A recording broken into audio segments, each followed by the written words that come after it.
Yo!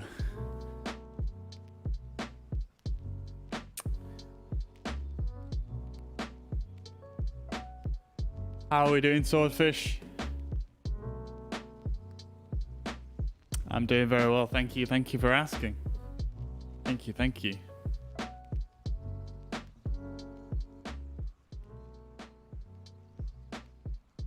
Right then, let's just get right into this. My dudes. Mate, Jordan. Yes, mate. It's gonna be beautiful.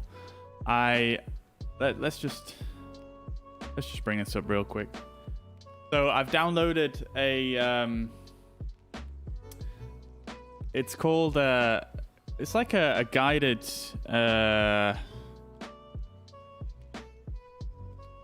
it's called Wainwright's Week, a flying tour of the English Lake District. And it basically adds in a few little tiny airfields into the Lake District that don't otherwise exist. They're basically just random fields.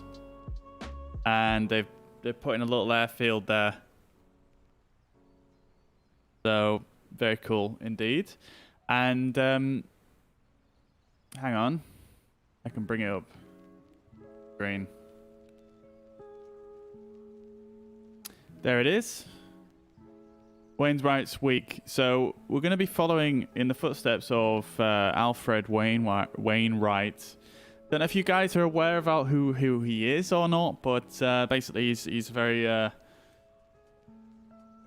he's made a lot of very popular guidebooks for the Lake District, and yeah, he's pretty much synonymous with hiking the fells in the Lake District. And yeah, he did a lot of exploring and climbed basically every peak in the Lake District. So,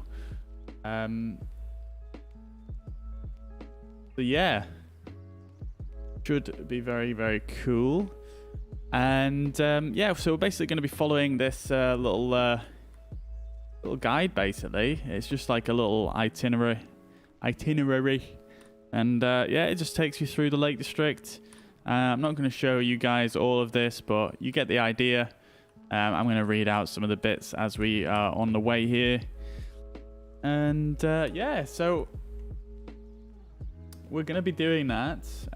Swordfish, the Lake District is a region in the UK, a mountainous region towards the northwest of England. And it is it's a national park, and it's located in Cumbria. It's a very, very beautiful area of the UK. Lots of tiny little hamlets and villages. And it's just generally an amazing area, to be honest. And as you will see as we're flying around here, it's absolutely stunning scenery. So then, guys, the guide actually tells us to it tells us the actual weather that this original... It's basically, this flight is based on a walk that Wainwright did through the Lake District. And yeah, it even has like the correct weather settings to put in if you want to follow if you want to follow his footsteps exactly. But we're not going to be messing with the weather in that, and the reason for why will become clear momentarily. So this is the little airfield here that was put in by this add-on. And I mean, you may be wondering, like, we've got some nice little glider type aircraft here. Nice little sort of microlights, basically. We've even got the flight design. I can't remember what it's called. CSTL, is it? CTSL, is that the actual name of it? But yeah, that's one of the default flight simulator aircraft. But guys, we're not going to be flying any of these aircraft today. We're going to be flying something a little bit more primitive, let's say.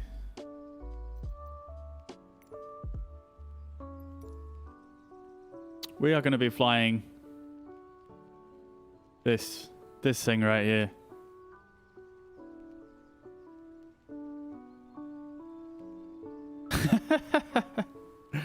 This is something a little bit different. It's an aircraft that is over 100 years old. One of the first powered... Well, it was the first powered aircraft to cross the English Channel. It's yeah. It's George, yeah. It's George right here. Afternoon, Brian. How you doing, mate? Welcome back to the chat. Good to see you again. I hope you're well. So today, yeah, we're going to be flying this beauty. And as you will come to see, it's extremely old school. Like I say, it's over 100 years old. It was one of the first flying machines, really, you know, ever to exist. You can't select the character, unfortunately, at the moment, but they are, I believe, planning to make some changes in the future with regards to that. I believe they're going to implement some animations into the character as well at some point in the future, which would be quite cool, but the SDK doesn't allow it at the moment, so can't do that just yet. But yeah, this is what we're going to be flying today, guys. Absolute beauty. Basically, it uses a system of wing warping, so it uses these wires and like these cables and pulleys basically to warp the shape of the wing to help it turn. It also has a stabilizer, vertical stabilizer at the back as well. See? And probably better if I put it on this camera right here. So I've got that, and then we've got the rudder control as well. Now, this is a very old school aircraft, as you can see.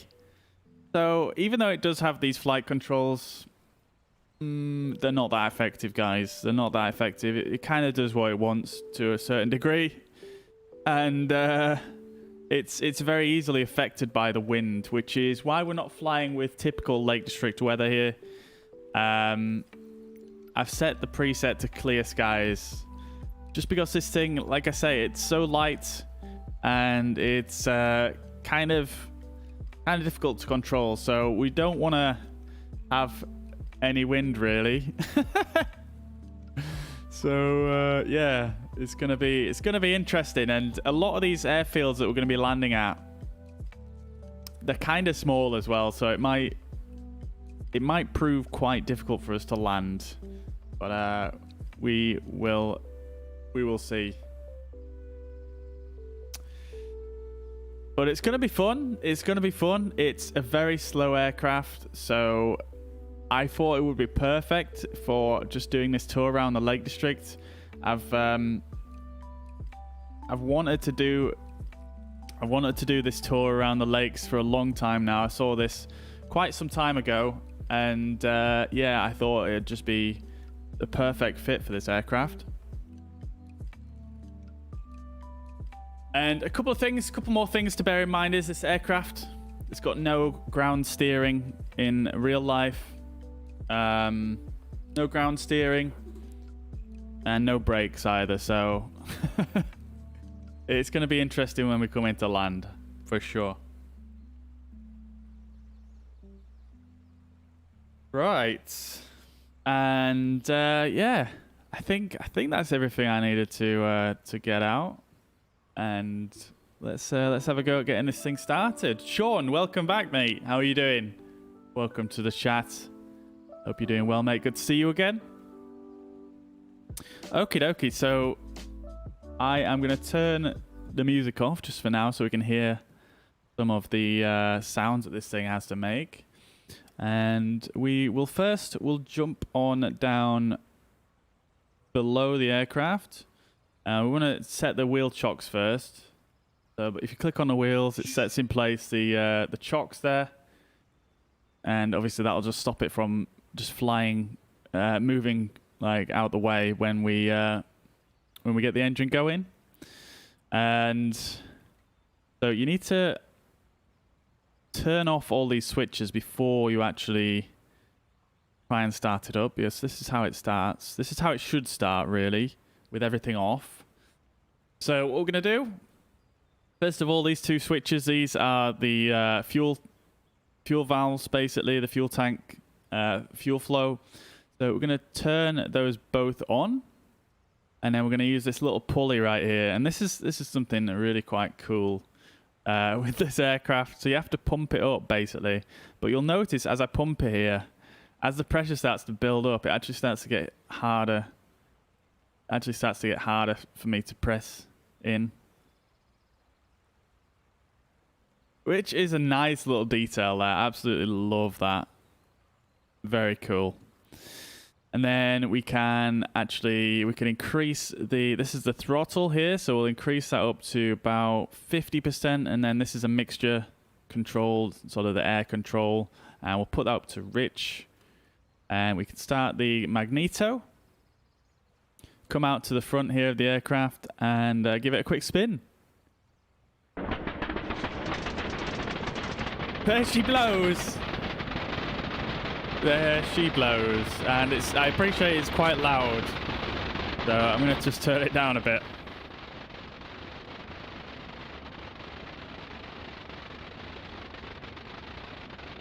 There we are. She's fired up. All right, guys, are we ready? I'll tell you what I am going to do, actually, though, is I'm going to actually turn it down in game because it's far too loud on my end as well. Actually, no, I'll tell you what I can do.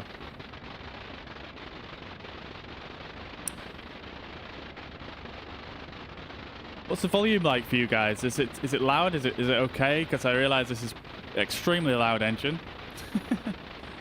And yeah, Bruce, man, this thing I feel like you'd probably have to have some serious balls to fly this thing in real life for sure. It is it's quite a thing, yeah, quite a thing. Right, okay, great stuff.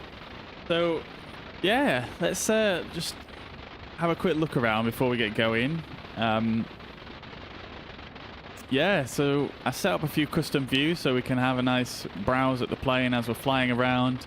If we jump down here below, you've even got little details like this, like when I move the flight controls.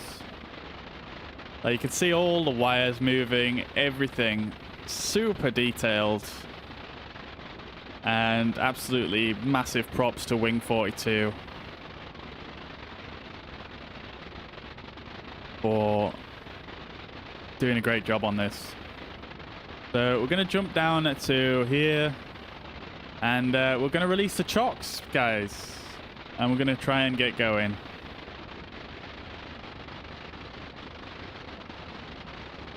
Let's do this thing. So with this aircraft, just for the add-on, they actually added some ground steering, although I'm not really doing much to steer it at the moment. I'm pushing the stick forwards to get that back wheel off. Oh dear. Oh, we're up. Oh no, we're gonna clear the trees. Oh. Oh no. Guys.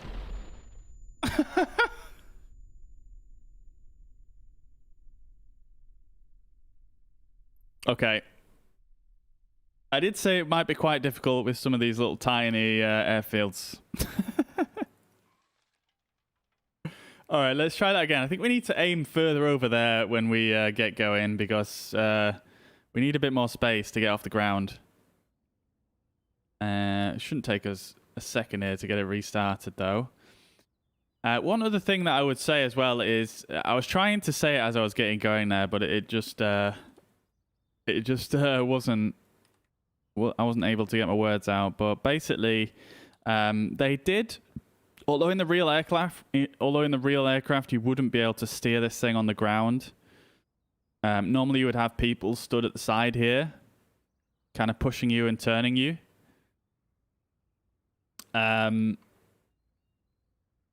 They did add some ground steering just just for the sim, so it's obviously we don't have anyone outside, so they did that just to make it a little bit easier. But yeah, let's try this thing. So I'm gonna aim for like over here this time, and hopefully we can get going. I can turn this oil pressure gauge valve as well, so we can see our oil pressure, which is kind of nice. Right, let's do this thing. So I'm gonna release the chocks.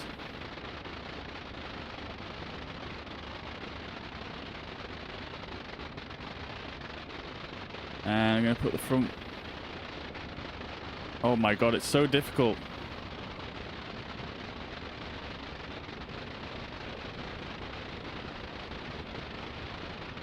Oh, we've done it, boys. I think we're gonna get out alive. Yes. Yes.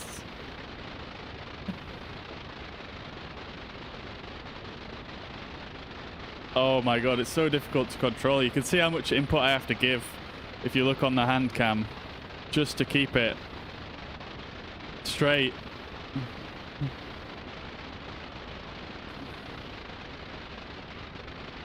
Oh my god.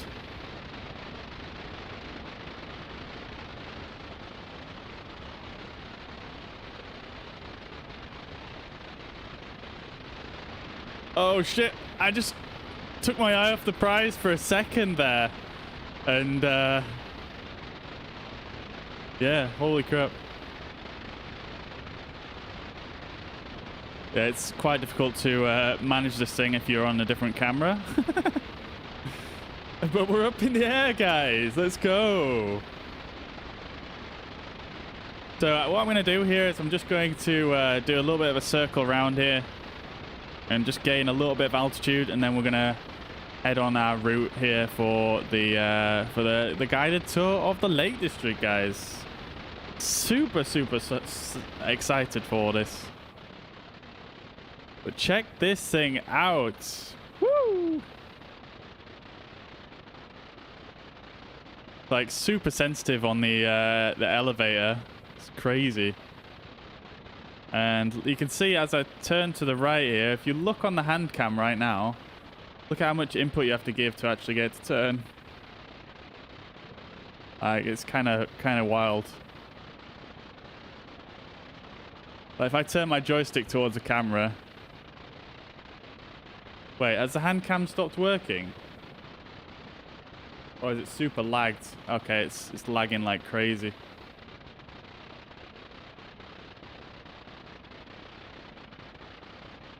Let me just turn it off and on real quick.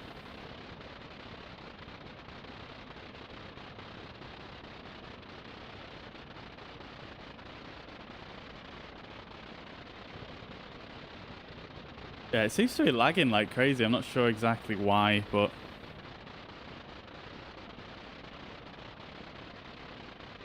I'll work it out in a minute when we get to a little bit of a higher altitude. It's a little bit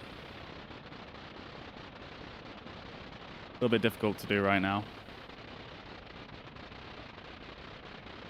So I basically want to do a bit of a loop around now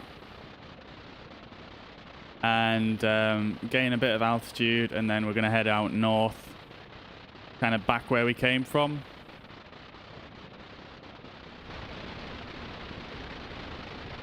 So yeah, here we are currently. I don't know if you guys know much about the Lake District. I know there was a Swordfish was saying, was asking about the Lake District. So this is Lake Windermere here.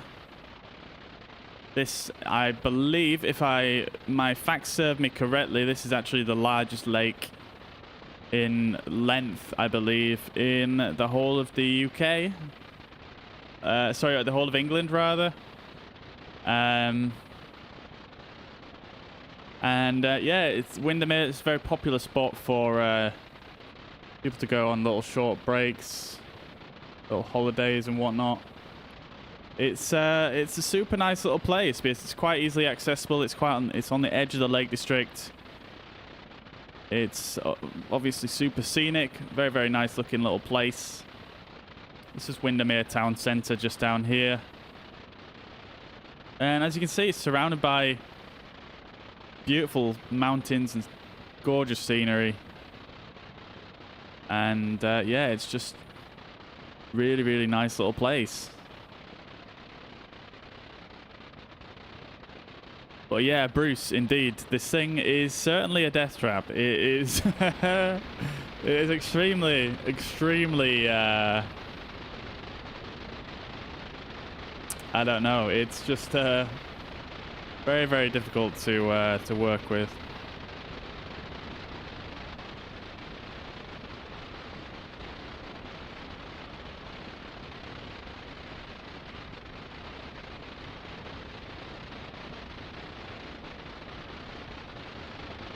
It's great fun though. It's great fun. You've even got a little altimeter right here. Not sure how well it works though. Oh, it actually goes from 0 and then to the left. So it's currently indicating what?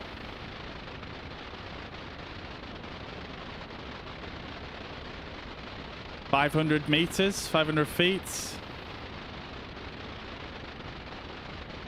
that right? Let's see.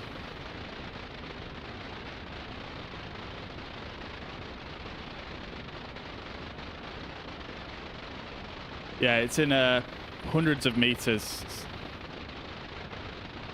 So we're at 500 meters currently.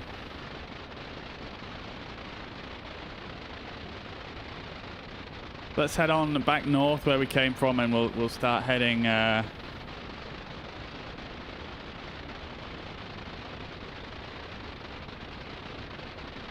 We'll start heading into the lakes then, guys.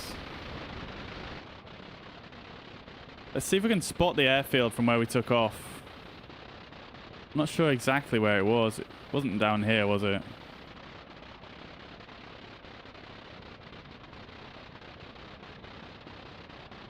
Was it further up? I honestly can't remember. But I know we need to head roughly in this direction.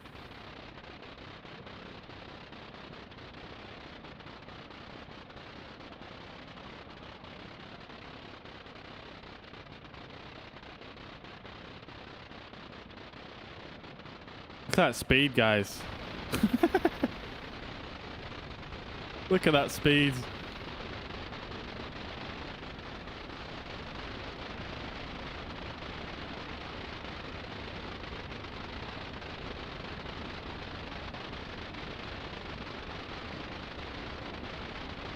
Look at it go. It's an absolute beauty.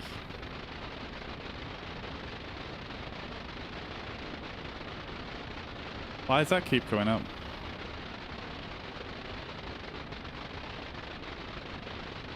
Oh, I know why. Beautiful. There we go. That's the one I was looking for. Look at that. It's got a hole in the bottom. I guess this is probably how they would break it a little bit when they're on the ground. They would stick the feet out of the bottom.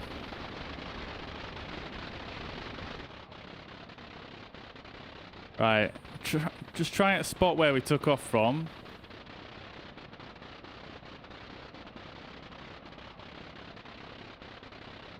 So we know we're on the right track.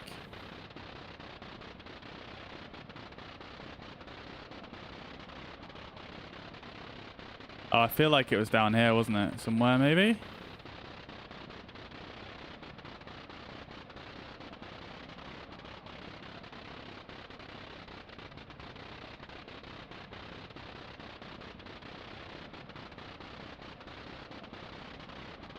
Was it down there? No. It was somewhere near a little stream, wasn't it?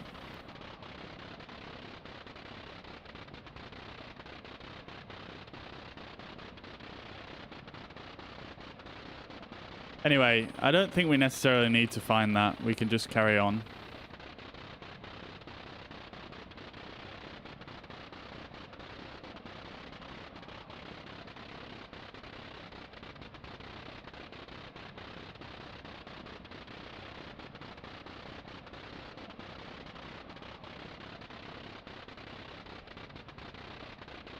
Like a bit of a turn up this way.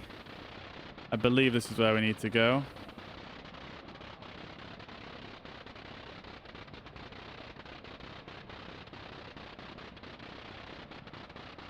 Right, we need to look out for like a big arrow on the ground. There should be an arrow on the ground somewhere so we could get a rough idea of where to go.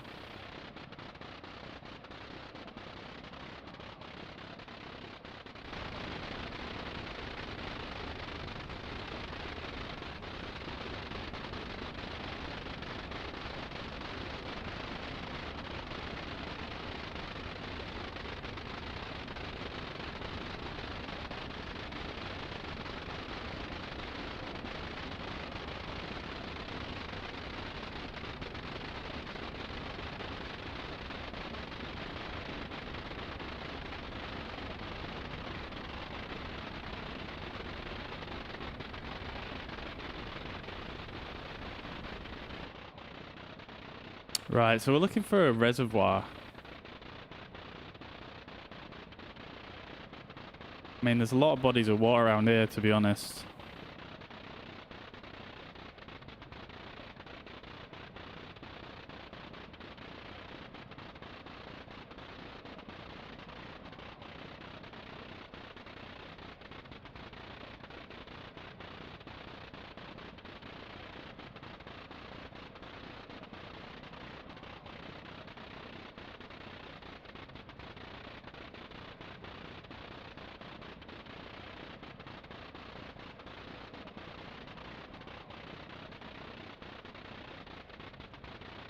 Oh, damn, we've really got some height here, haven't we?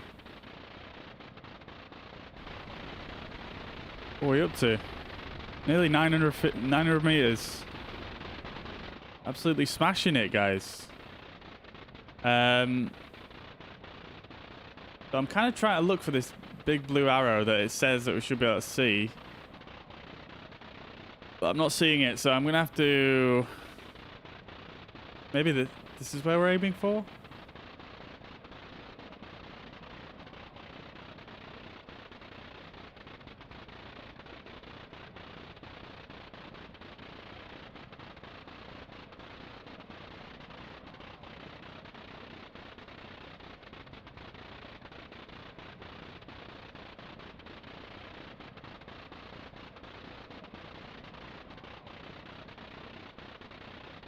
Look at that reflection off the lake there.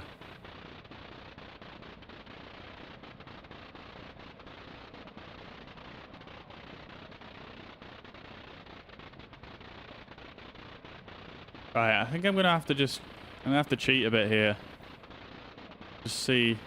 Okay, so that's where we took off from.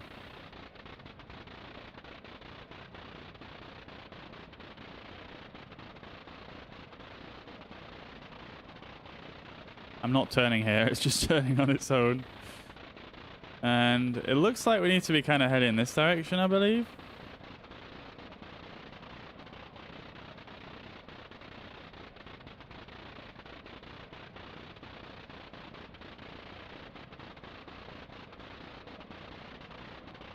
Oh no, we want to be going straight up there, don't we?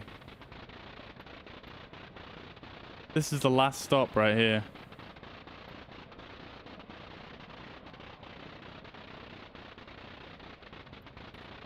Yeah, I thought we wanted to go further north. Oh my god. It's turning.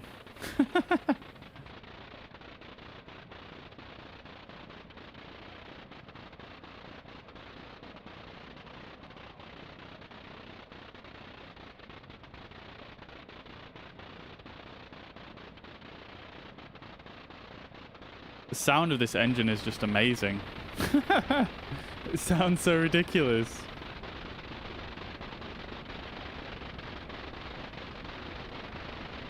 Like, you can even jump down here and just see, like, you can even see all the detail.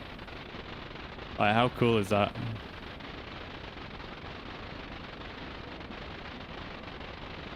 Ridiculous. Ridiculous detailing.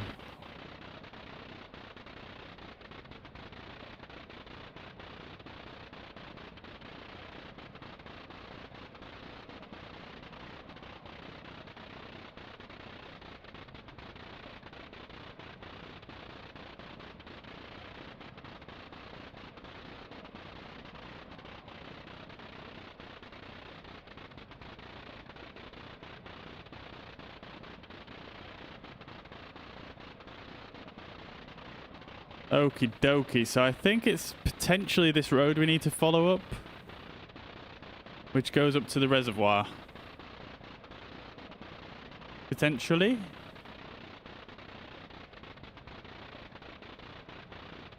Let's follow that. Still don't see no big blue arrows, but this feels like it kind of fits the description.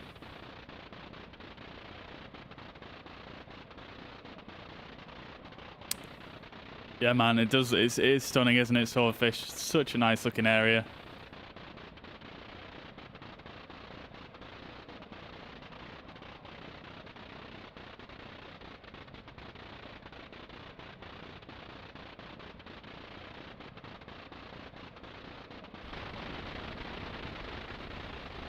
Imagine flying around here in this plane. That would just be amazing. I'm not gonna lie.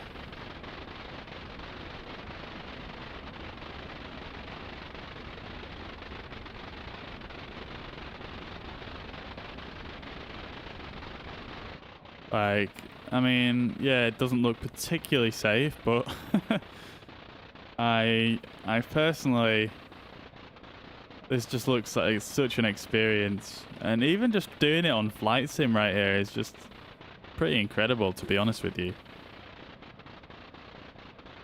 Hey!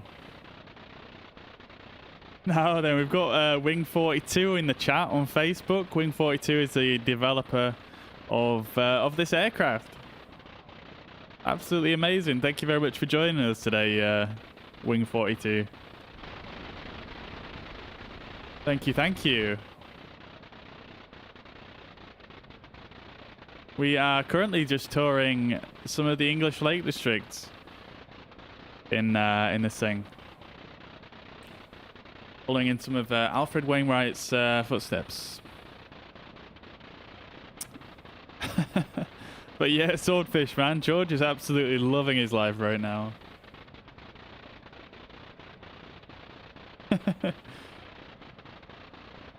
Yeah, man. I think for because this is the first time I've properly flown this thing, I think we're just taking it easy right now. I think I am. I've got some ideas for doing some a little bit more testing in the future, though. Would like to try doing some of the original flights that they did in this thing, along with maybe trying it out in some slightly inclement weather, let's say. That'd be quite interesting, I think.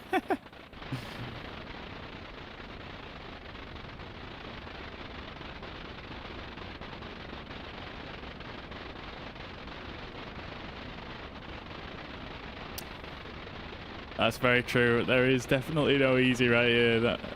It's yeah, it's completely different to anything else.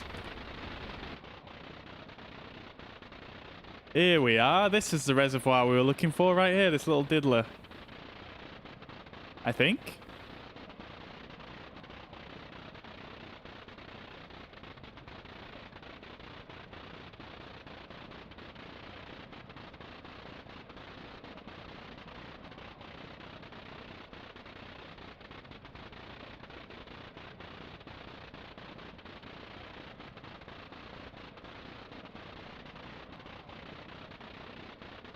Okay, maybe it's not the reservoir. I think maybe it's this one right here. Look at these mountains, though. This is absolutely amazing.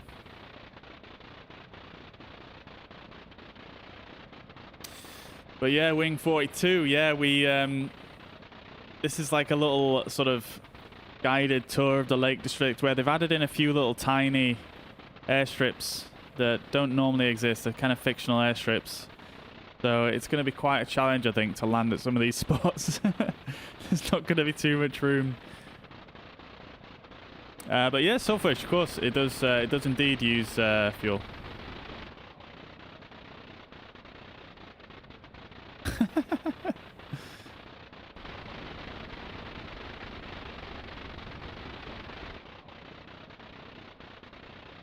Exactly, yeah. I need to Definitely need to put some accents on the letters.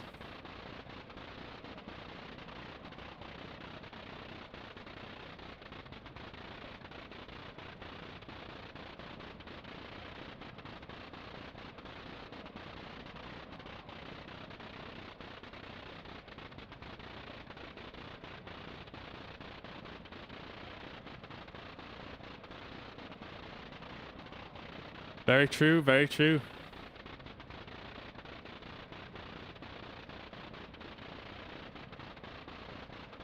Very true.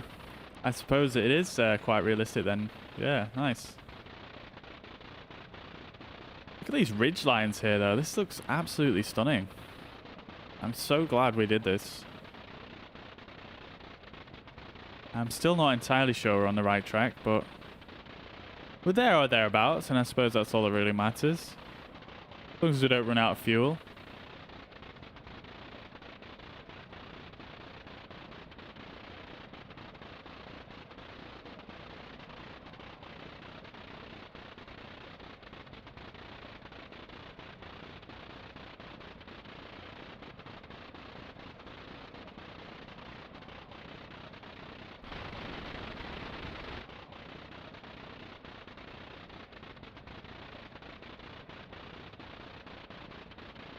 Try to cross-check the scenery with my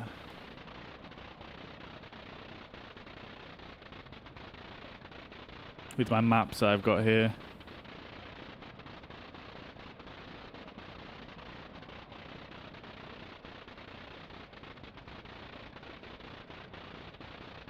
We're trying to follow a footpath that Alfred Wainwright took, heading over the hills here and then down into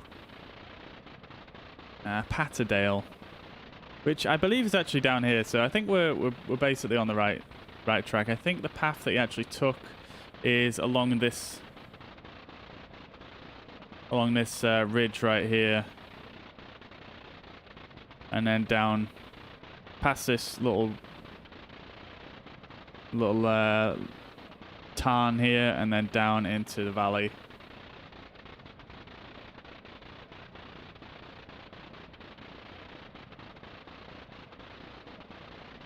Yeah, this is looking good actually. We've got another body of water here. So this hill here will be called, this one's called the Knot. This one's called the Knot. We've got Short Stile there. We've got Prison Crag, I believe. One of these is Prison Crag anyway. Sorry, this area here will probably be Prison Crag, and then we've got Rest Dodd up here. Brock Crags, somewhere around here. Possibly this. Actually, more like this right here. And then Angletarn Pikes, South Top.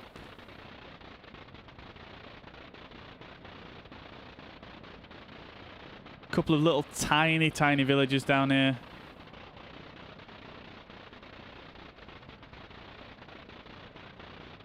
Absolutely amazing. This scenery just looks unreal, especially with the fall color mod on. It just looks insane.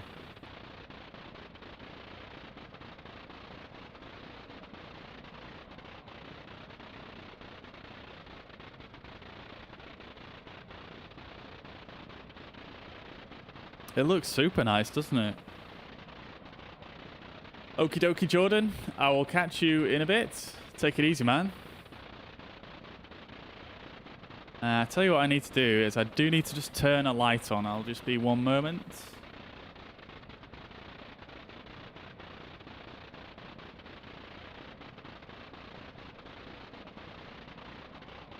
been quite dark already. Oh, look, there's one of the blue arrows. Okie dokie, so I did think we were on the right track here.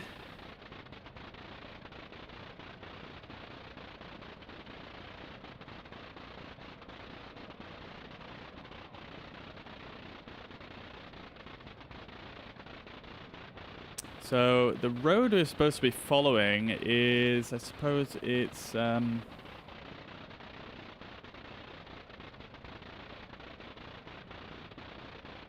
this one down here, I think. There we go. Here's the road right here. So there should be a little spot for us to land, roughly in this area. But we do need to lose some altitude first, so we're going to try and do that.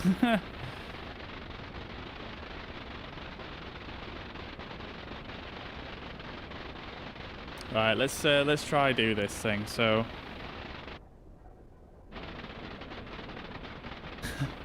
we're basically going to try and do this by I'm going to reduce the power a little bit.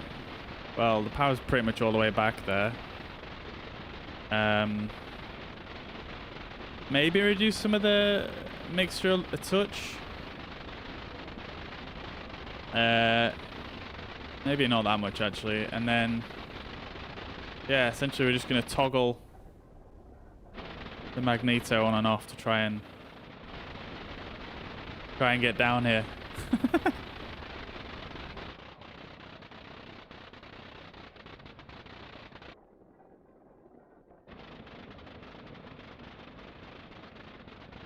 Let's see if we can spot our little... There it is. There's a couple of planes to mark where we're supposed to land. So it's that field right there.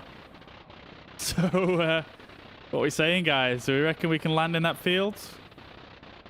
There's a big blue arrow has just appeared there. So we'll try and lose some altitude over the lake here, and then maybe just coming from that end, so we have the least amount of chance at going into the lake. Nice. Thank you, thank you. I'm glad that I'm doing it right.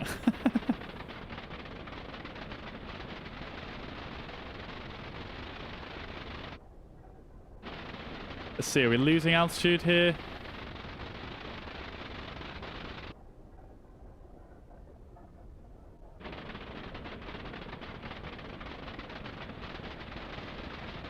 Yeah, very, very slowly, I think. Very, very slowly. I think once we've toggled this on and off a few times, hopefully it should start to descend. Maybe a touch quicker. I don't know. I did a quick test flight in this last night, but I didn't really go very far or very high.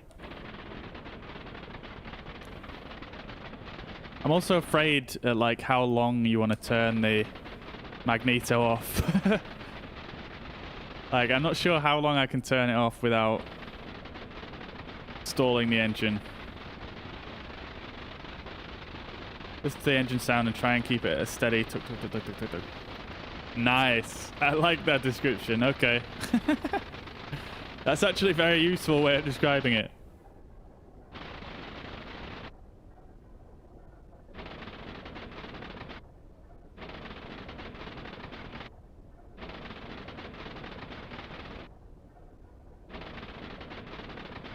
There it is.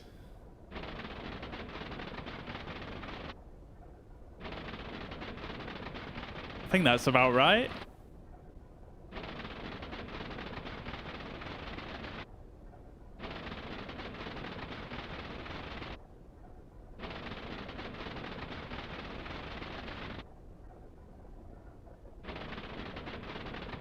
Nice.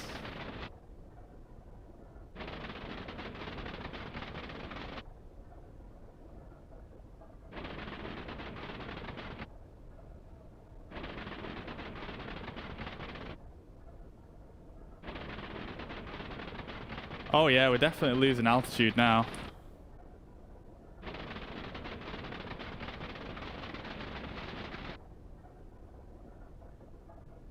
I'm trying to use just that dial in front of me to kind of judge things. I'm trying not to look at the stream preview where you guys can see the altitude.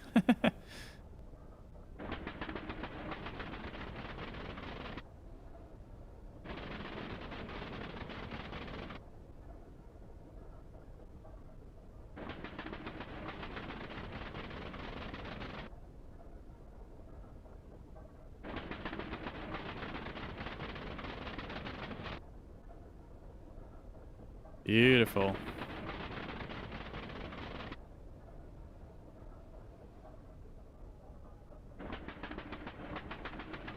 The sounds on this thing are just incredible, though. Like, big props for the sounds on this. Like, it just sounds so good. Like, and the detail is just incredible. It's so, so good.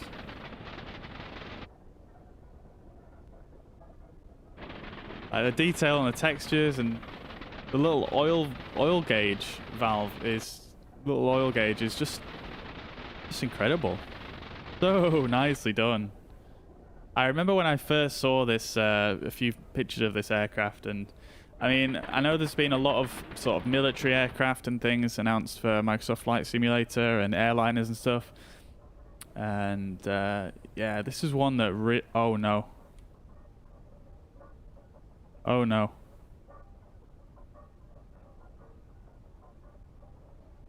Uh-oh. Uh-oh. We get this thing restarted. Uh-oh. Uh-oh. Oh no, it's not working. It's not working. Uh-oh. Oh look, there's a ship below us. That's a novelty.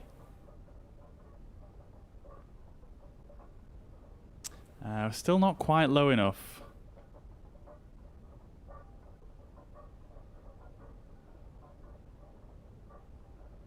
But yeah, like I was saying, I mean, I saw a lot of aircraft that got announced, but this is one that really, like, don't get me wrong, I'm pretty excited for some of the airliners. I do like flying airliners. But out of all the other aircraft that got announced, this is definitely one that really interested me.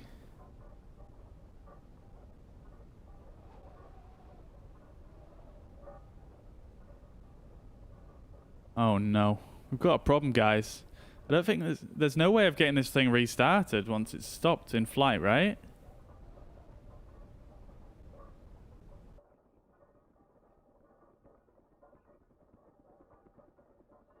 Scenery in this area is really nice. I'm not sure whether you would find big cruise liners like this on this lake, though.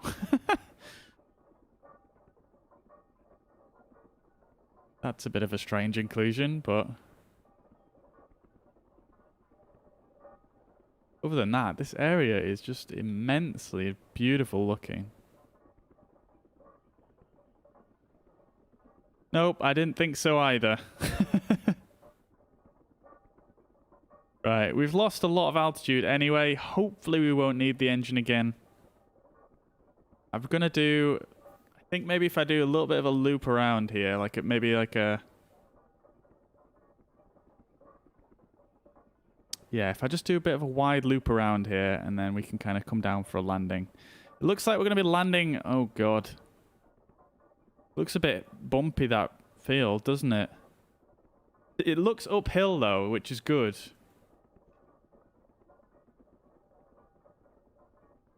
Oh, dear God. Oh, dear. Oh, my God. It's lost control. Oh my God, that was scary. Okay, we're gonna have to try it, guys. We're gonna have to try it.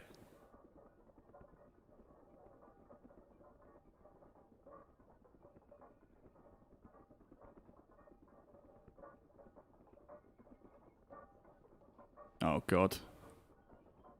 We're not gonna be able to stop here, are we? Oh no, it's gone wrong, guys. It's gone wrong.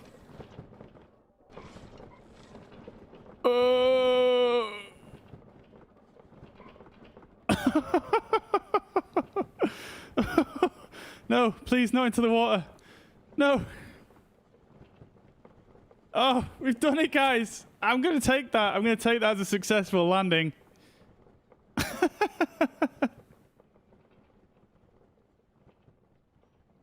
Woo!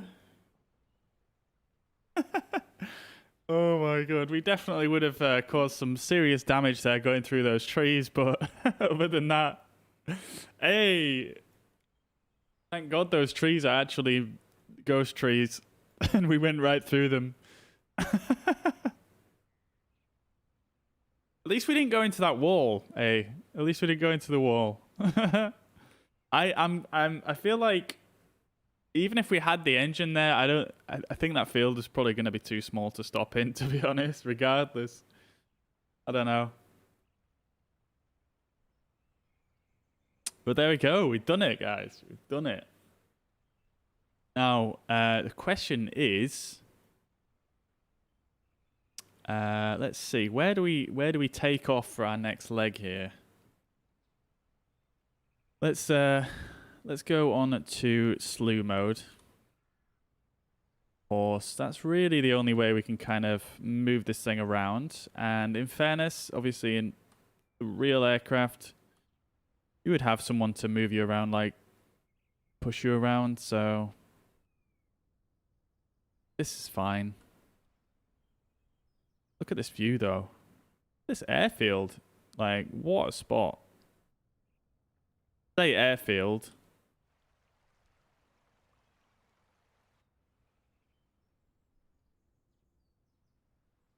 Blue mode is far too quick.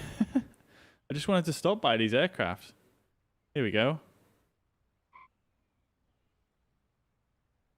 And just set the chocks so we don't roll down the hill. Ideally, you would touch down with the tail wheel first, essentially stall the aircraft to land. Yeah, that's what I was trying to sort of get that going. Yeah, that's what I was kind of trying. I did read that in the manual. But I kind of panicked, so I thought we were running out of we were running out of field, so I just tried to get it down as quick as possible. Definitely underestimated how far it would float along the ground though when you're trying to flare it out. So maybe next time I probably could have. I'd come in maybe over this lake here rather than coming in over these trees. Maybe it would have been a bit more successful, essentially. I could come in over this little fence here quite low, and if I touch down maybe around just in between this windsock and this plane, might have been okay, although it is a bit downhill, so... But yeah, the ground effect is seriously strong. This is absolutely scenic spot though. This is amazing. I love this. Let's see if we can get a nice little drone shot.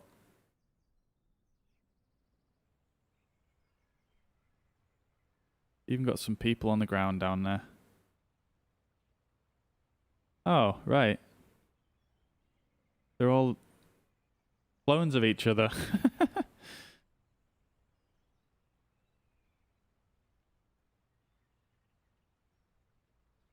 Fortunately, we're a bit backlit here, but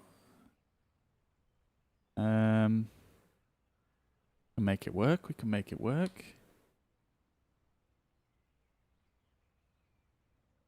You just blur out some of the background there because it's not really got very much detail to it. And there we have it. I think I turned off my NVIDIA to do screenshots, so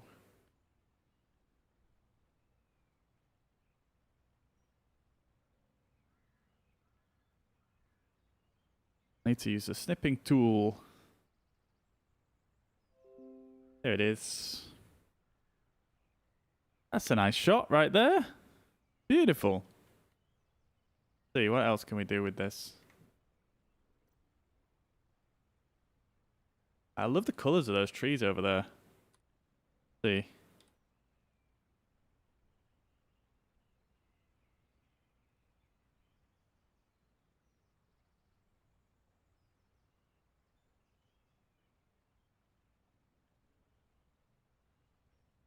Can't quite get it to focus on the plane.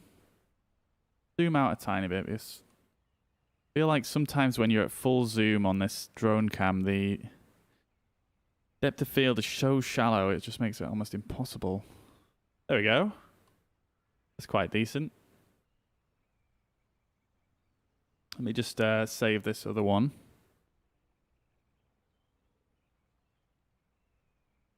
Yo, Melvin, welcome back to the chat, mate. I hope you're well.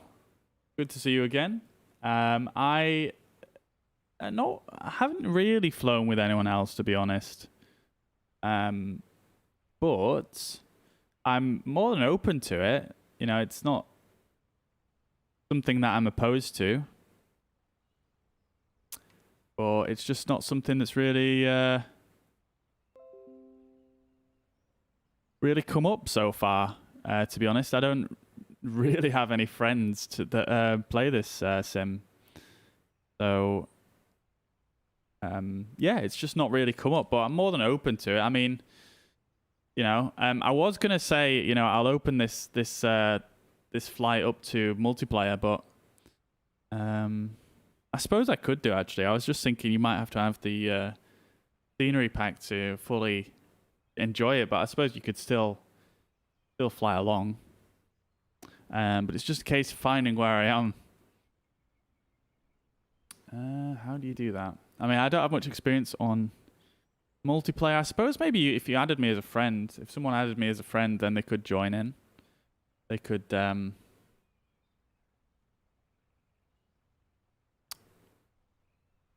spawn on me, I suppose, couldn't you? I want to just see if I can just get one more nice little shot here. I feel like there's some unspent potential. Oh! Oh.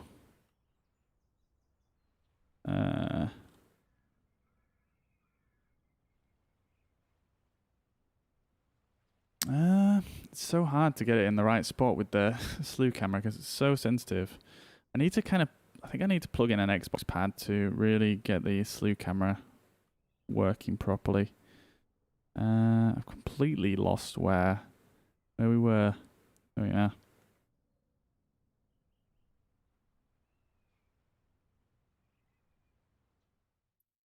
And that's just counted as a flight there because we went up with the slew cam and down. Melvin, I just use this joystick for the throttle. I'm just using that little slider on the bottom there. My throttle at the moment. I do have another throttle that I've got given as a present, but I'm not actually allowed to use it yet because it's a Christmas present. And yeah, I'm not allowed to use it until Christmas, basically. God damn. There we go.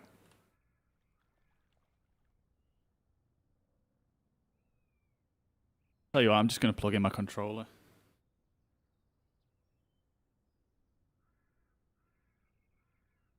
This is a bit of a relic. Quite as much of a relic as this aircraft, but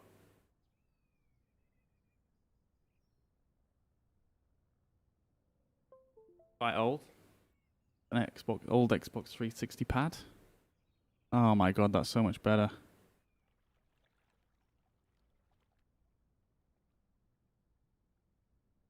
Right.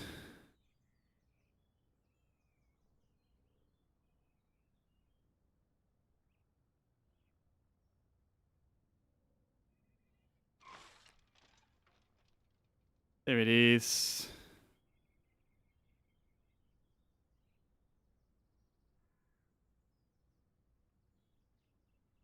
Beautiful. Right.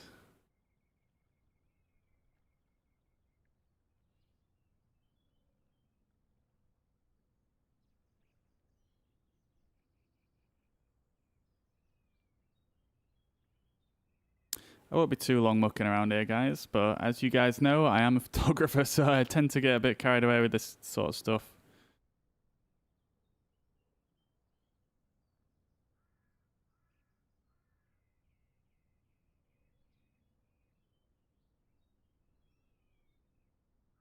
That's quite nice. Pretty nice light there.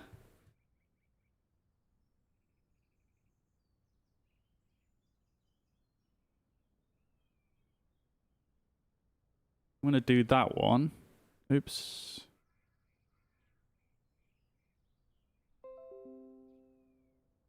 Then I want to try and get just one more with a bit of that foliage in the background with this nice sort of backlighting.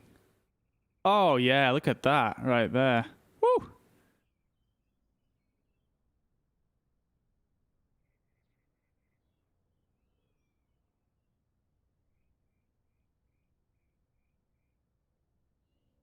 Nice little reflection as well on the front right there.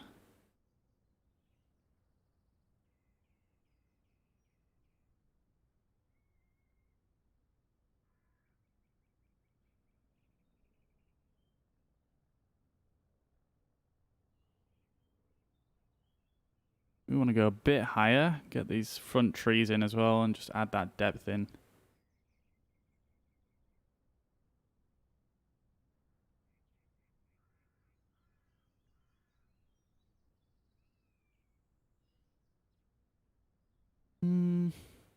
I don't know, I feel like it looks a bit nondescript. Get the blur going.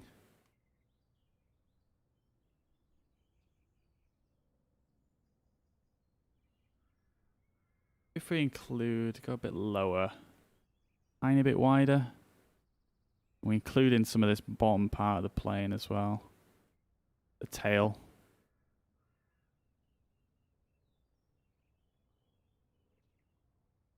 Yeah. Cool. Maybe a little bit to the right.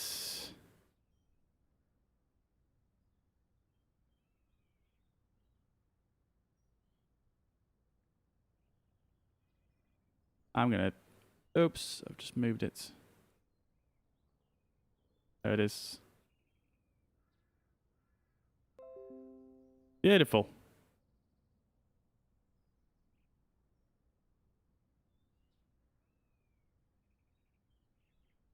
Nice. Did I save the last one? I didn't, did I? The problem with using the snipping tool, it doesn't have like a history of... have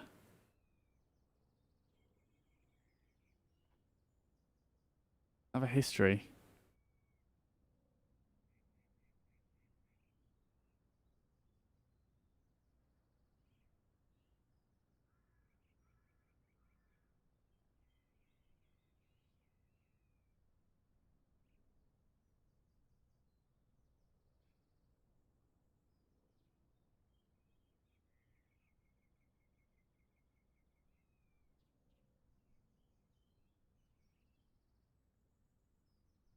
All right, let's do this one again real quick, and then we can get back to the flights.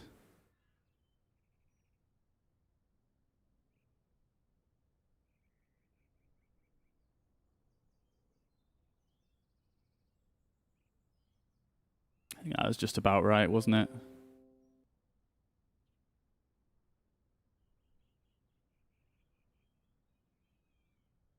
Cool.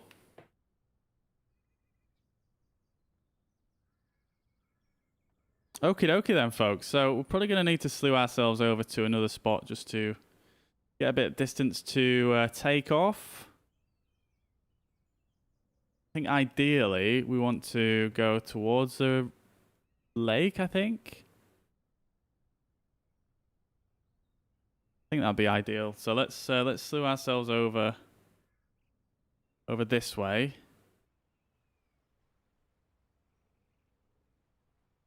We've got a little bit of downhill as well here to get us going. So let's put ourselves right in this corner. Oh my god. I love that you have to think about this kind of stuff with this aircraft. Right, let's stick her there. We're a little bit on a slant there, but it's still going to work for us, I think.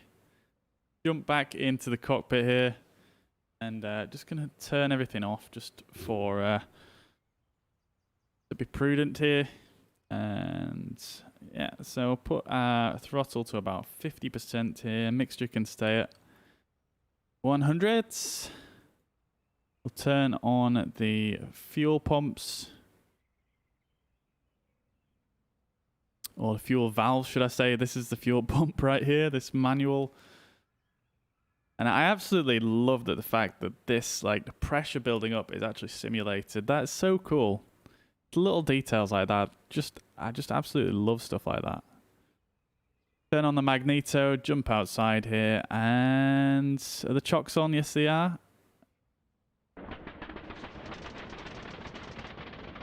There she is.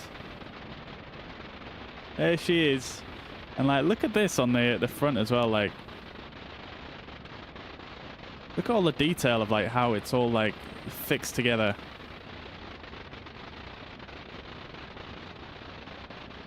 I'm not 100% sure what this actually is right here. Is that just a cosmetic thing to make it look nicer? Or does that actually serve a purpose? I can't quite tell.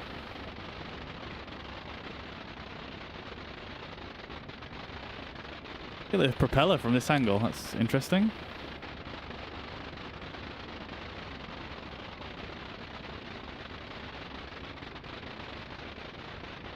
She's a beauty, isn't she? It's rubber cords. Okay. I was gonna say, is it something to do with that? Oh, I see. I get it now. So it's fixed onto this here, and yeah, I get it. I think. What a beauty, though. What a beauty.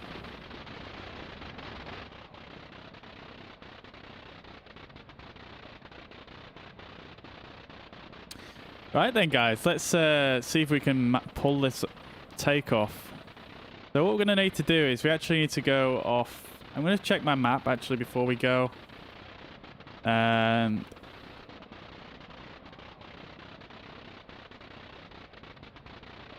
wasn't a refueling spot here, was there? Let's see how much fuel we've got left. We've still got plenty of fuel.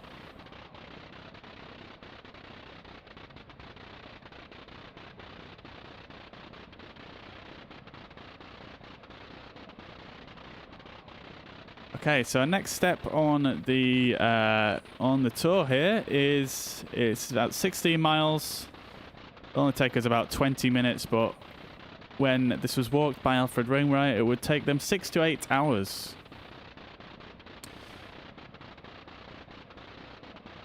Actually, my bad. That was the first section. That's where we went over originally, as you can see. Or is it? Yes, it is. Yeah, so this is the reservoir we missed. But we kind of rejoined the path round about here.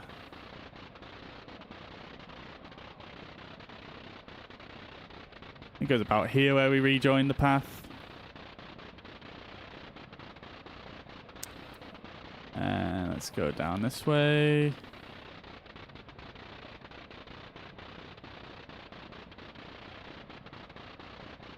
So we missed the Roman road, unfortunately. That would have been a nice little thing to point out, but never mind. Here's the landing field where we just landed, where we are currently. Mahoney, welcome to the chat. I hope you're well. This is the aircraft we'll fly today. This is the Blériot XI. One of the earliest aircraft to have ever existed. It's incredible. It's absolutely incredible. Right, so we're landing here.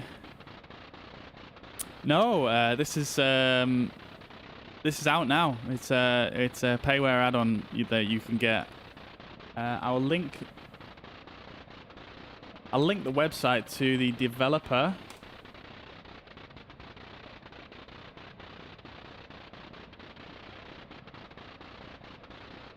I'll link this in chat for you. So I've got a question on Twitch. Someone's just asking where you can get this add-on from. I'll stick it in both the chats here.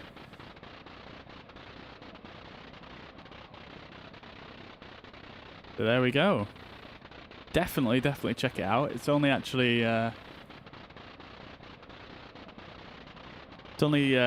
20 euros, I believe, around 20 euros. So it's definitely worth checking out, in my opinion. It's a very, very unique experience. So yeah, highly recommend it. We actually have the developer in the chat on Facebook at the moment.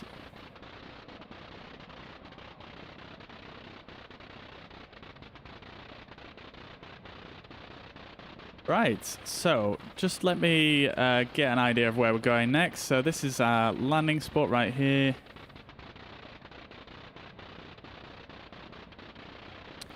This is a photo of this area by the looks of things. Hatsop Road End on a very wet day by the looks of things. Right, so this is day 2 of Wainwright's Walk. This is where we are currently.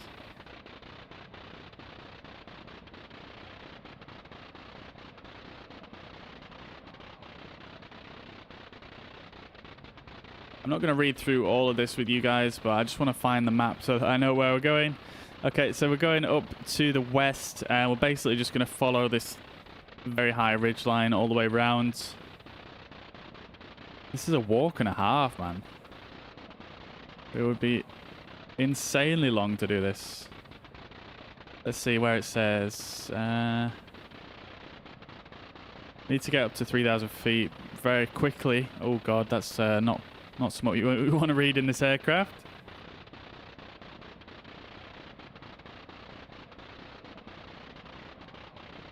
So we're going to be heading up, following the ridge line, curling round, going up to the north after we pass past this little reservoir here, and basically just follow.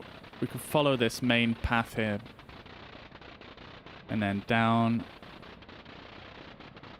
and then rounds over Blencathra. I should recognize this area. I am familiar with this area at the end right here, so should be able to find that fairly easy. Exactly. On this route, you'll eventually come to a hole in the wall where 2 paths meet. Oh god.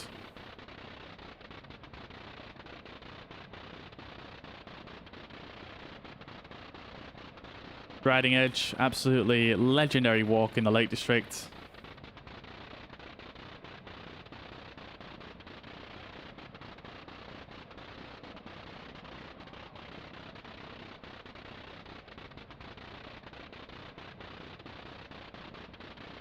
Okay, and then there's the landing field right there. So yeah, we basically just need to go up Blencathra and then back down, and we should be able to see the field right there. Okay, cool. So that is the route for this next little leg. I didn't realize there was a map last time on the last leg. That's why I was so lost. But this time we should be good. Right then, guys, let's get this thing rocking. Come back in the cockpit here, make sure the throttle is all the way up to full. Turn our oil pressure on. And I'll jump down here and release the chocks. Wish me luck, guys.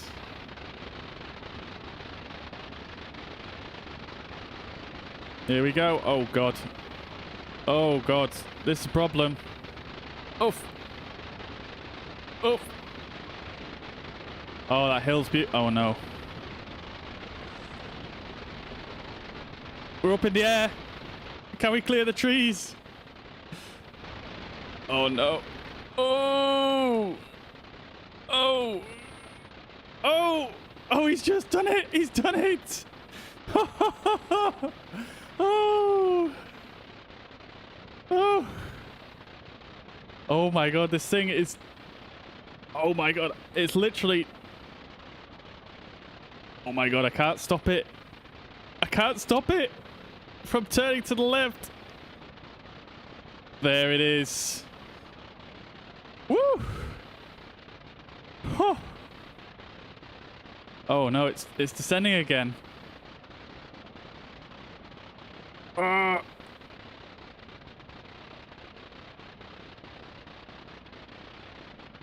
my god, why is it acting like this? Oh no. Oh, We need to get more elevation. This is so worrying. I think it's the wind that's doing that, isn't it? There might be some sort of turbulence in this area from the mountains. Let's get over this lake. There we go. There it is. There it is.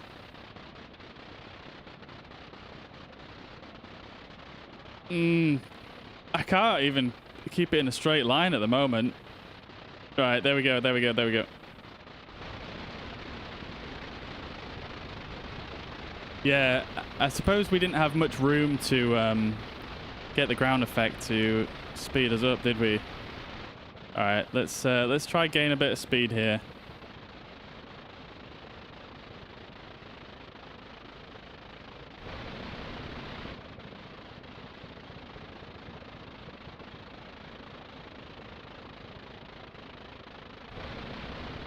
There we are. We're looking for far more stable now. Wait, what? Oh dear. Oh dear. I'm not sure what I did there to overstress the aircraft, because it seemed like we were going fine, and then all of a sudden...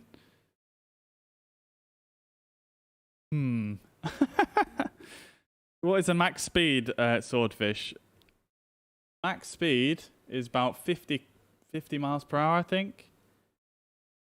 Max speed is 90 kilometers per hour, 49 knots.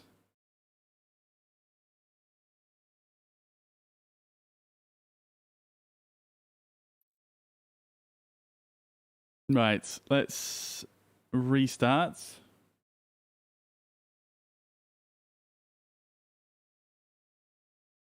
Yo, Kawung, welcome to the chat. Hope you're well. Good to see you, good to see you. Oh, okay, so it's actually put us back in where we were last messing around with the slew camera, which is actually quite good. So let's try this thing again. What I'm going to do is I'm going to try and put us kind of aiming straight towards that gap this time.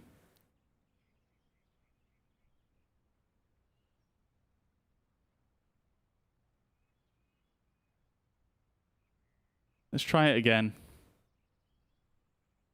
Probably wing 42. I had to do a lot of correction there to try and get it to fly straight. Right then, here we go. Okay, so everything seems to be... Let's just turn everything off.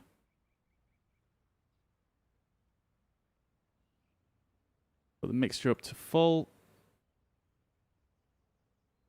Don't know if that's on or not, but let's just take it from the top here. Turn the fuel valves on. Mixture and throttle is set. Give the fuel pumps a bit of a pump. Right. Oh, I haven't set the chocks, have I? Oh, I have. Okay. And then magneto. And there it is. There it is. Right then, guys. Right then, guys. I'm scared now. I'm scared. I'm scared.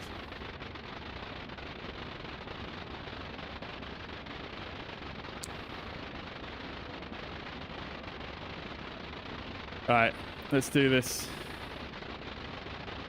Yeah, Mahoney, yeah, I really need to spin it with the hand. It's so nice. So good. I love it. Alright, let's go down here then and release the chocks.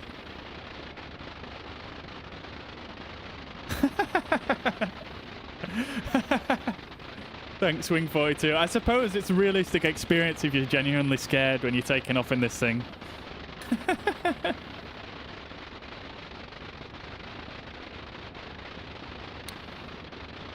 Alright, okay, release the chocks then. Fingers crossed, people.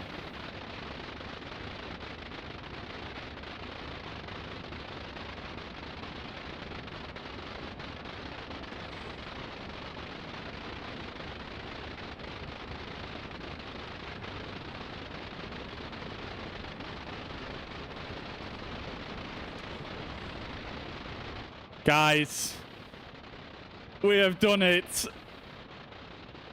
We've done it.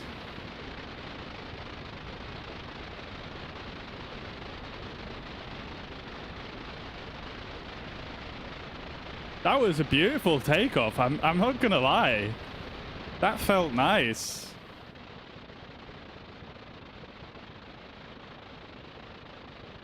Right, okay, I think we're doing well here. Like, it seems to want to be climbing this time, which is nice.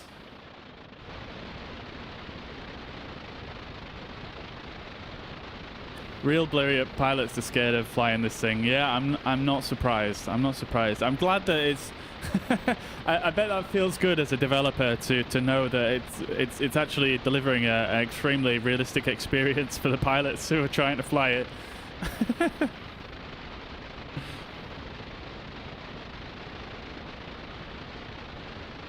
Right, so we're gonna do a few circles around this lake and gain a bit of height. And then we're going to go, basically, I believe we need to be heading up these hills right here. And that's going to be the route we take. Hey, little lion. Thank you very much for following. I hope you're well. I hope you're having a fantastic week. Or a fantastic Monday. But thank you so much. Welcome to the chat. Welcome to the stream. And Mahoney Timo as well. Thank you so much for following. Hope you're well. I hope you're having a fantastic Monday. Welcome to the stream.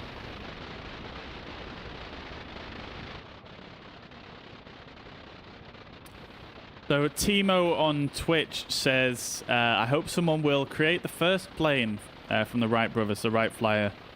Well, as a matter of fact, we actually have the developer of this aircraft in the chat on Facebook at the moment. So maybe they're maybe they're listening. They do specialize in creating very early aircraft.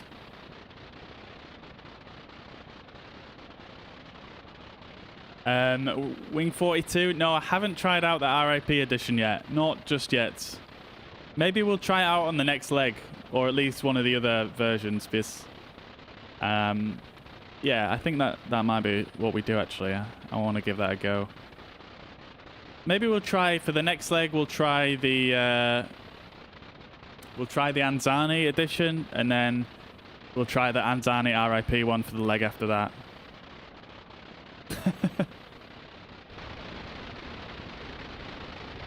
Awesome, little lion. I mean, we usually do fly airliners, to be fair, but I just couldn't pass up the opportunity to fly this thing. This thing is honestly just amazing.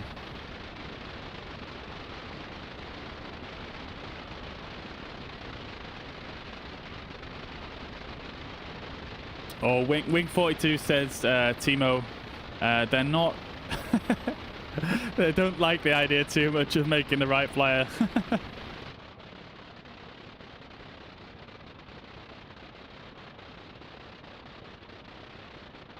Might be too high up here to get the RIP going now. Okay. Well, we could certainly try it, that's for sure. We can certainly try it. I mean, the Lake District is not terribly elevated, but I suppose, yeah, it's still definitely not sea level, so.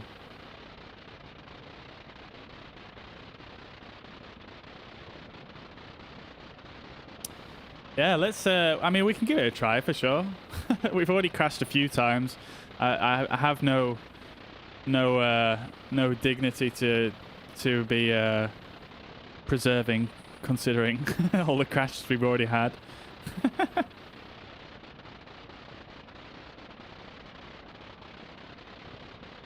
Yeah, Timo, this plane is legitimately just like unlike any other aircraft in this game. Look at this down here. Look at this. Where is it? Look at the light coming through the propeller hit right here.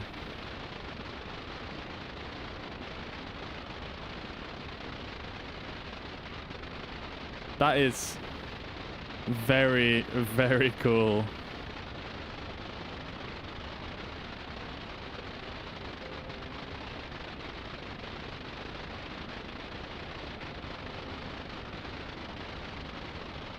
Hopefully I don't crash try to do this. Just try to get a good screenshot of that. God damn, that's so nice.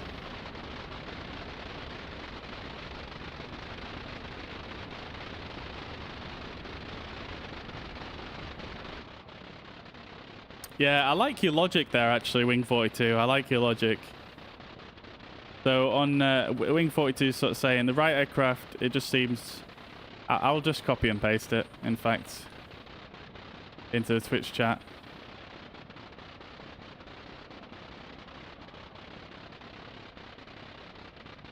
Okie dokie. So, yeah, we actually can see the arrows this time, so we need to go basically up this way.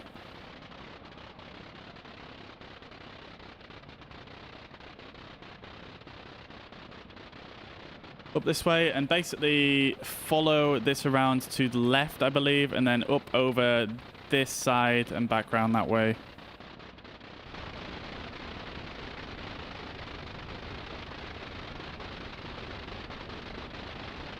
Hey Joshua, welcome to the chat. This is the Blériot XI, or the Blériot XI. It's by Wing 42.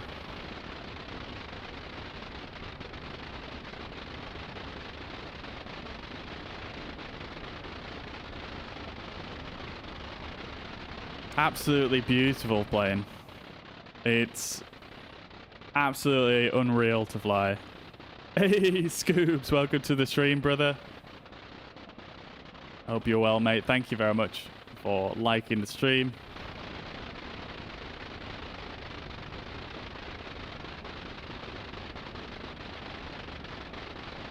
Yes, mate.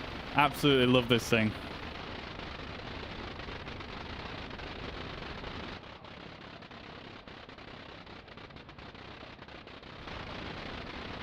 We are going to still have to continue climbing on here, though. We're definitely not high enough to clear these mountains, but...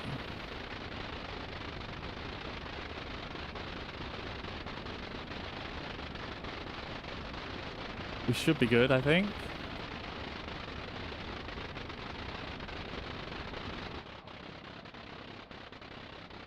Yeah, I mean, I think it's a nice change of pace from airliners, to be honest. I mean, I've been looking for an excuse to fly around the Lake District. Like, I've got this sort of add-on tour type thing. Sort of bush trip-esque type trip for the Lake District. And I've just been looking for a reason, really, to fly around the Lake District, to fly it. And this is just literally the perfect aircraft for it. It's just perfect.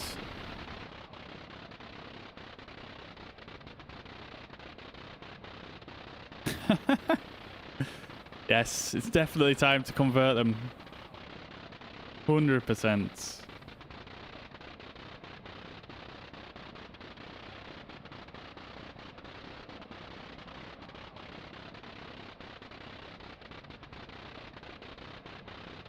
Yeah, I love this thing. So, if you're just joining in, we are basically we're recreating some of.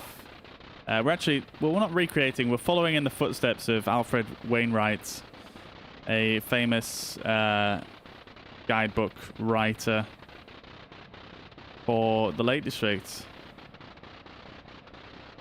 We definitely need to. I'm just gonna do a quick. Gonna do a quick 360, just to make sure we've got enough height here. Because this is getting up. We're getting some altitude going. Oh God. Need to be a little bit more gentle on that turning.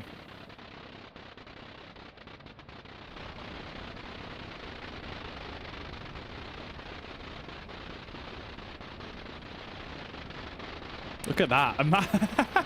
Imagine sitting in this seat and just seeing that, like, literally just like there's nothing to stop you from, well, there is a little bit, but I mean, that's pretty precarious, isn't it? And the little rudder controller there is just amazing. Such nice attention to detail.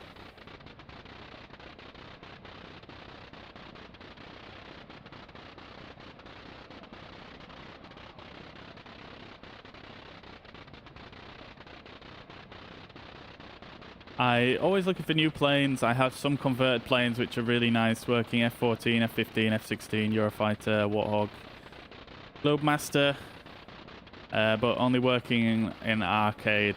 Yeah, Timo, I've seen a lot of those converted sort of aircraft, and yeah, I mean, they're good to mess around with, but there's been a ton of those types of aircraft actually announced for this sim. It's just going to be a bit of time before they're actually finished and ready to go. But I'm very confident that they will come. And if this is an indication of the sort of fidelity and detail that we're going to get in new study level aircraft, it's looking very, very promising, to be honest. It's looking extremely promising.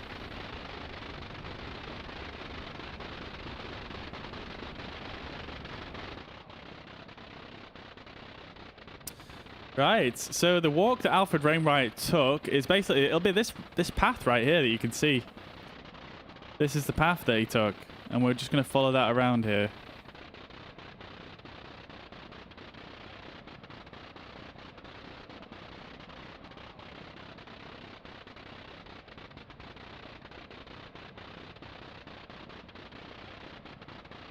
Hey, Wing 42, it's absolute pleasure, mate.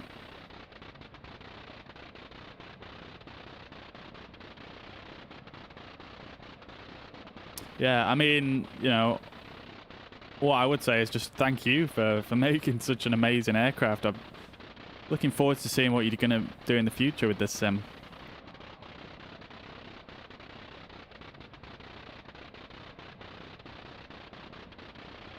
George is absolutely loving the view, Jordan. Yeah, mate, we've had one stop off so far. We had one successful landing. And yeah, we're just pressing on to the second leg now.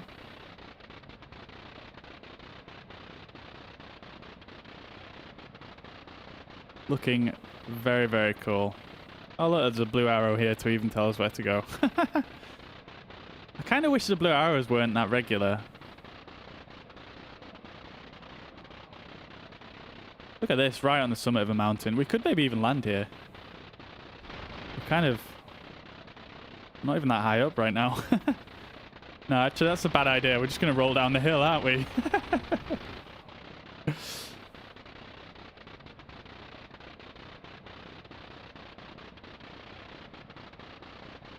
Okay.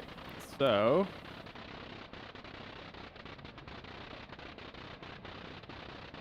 we want to be going to the right here. Oh, there's an arrow just appeared.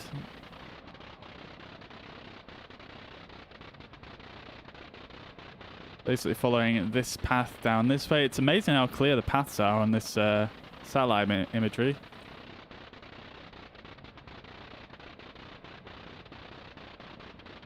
This is lower Man right here that we're flying over this hill. It's called Lower Man, and then we're gonna the next peak that we're gonna get to, which I believe is this one right here. It's called Whiteside, and then Rays is the next one on, which will be this one here. And yeah, we are heading towards Keswick now, one of my favorite areas in the whole of the Lake District.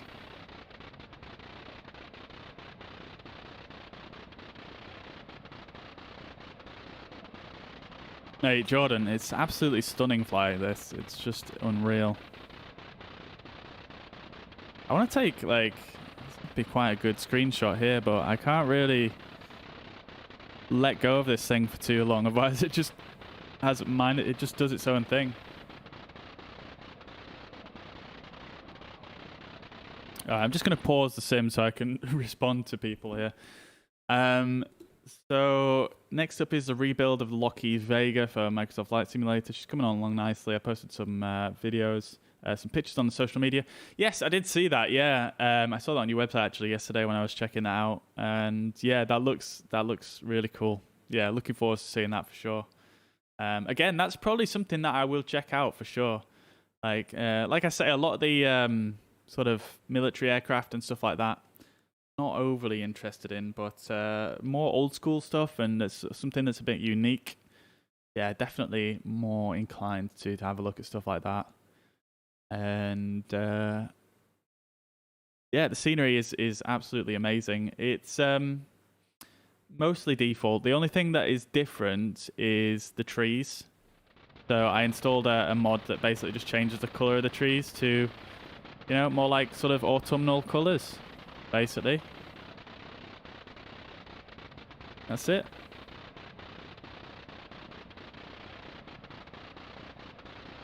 So I want to try something here. Let's see if I can... If I slow the sim rate down, is that going to give me enough time to get a nice little shot set up here? Oh, yes.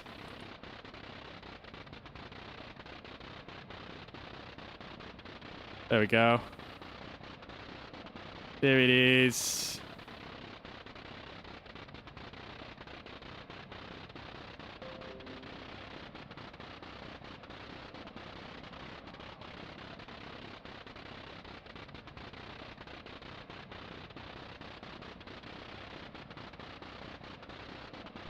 See, so we get another one while we're here. It's turning on its own. It's turning.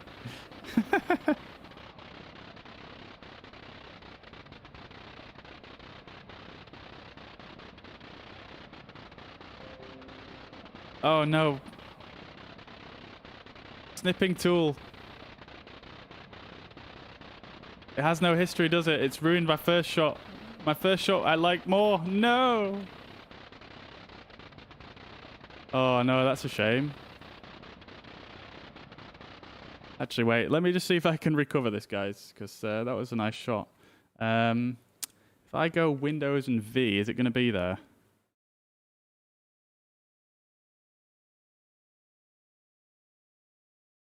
No. I don't think so. Oh, that's sad.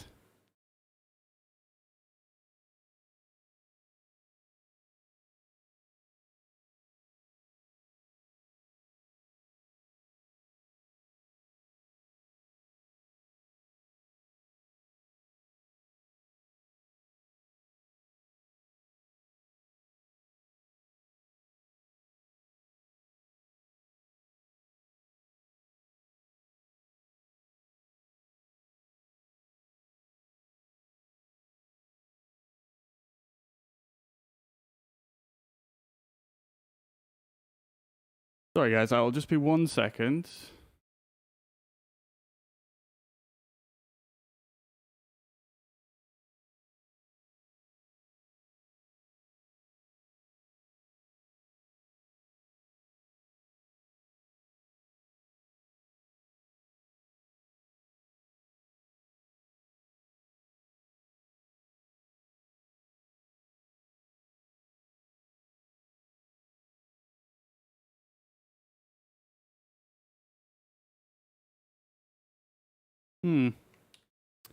So apparently, the clipboard history should show all my screenshots, but it doesn't. It just shows one.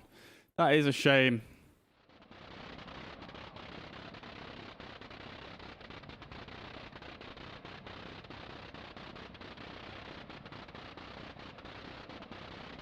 Let's do that instead. That's fairly decent.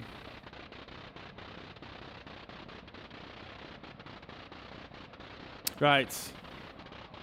Let's go back to it. Right, let's speed the sim back up. And there it is. It feels like it's going ridiculously fast now.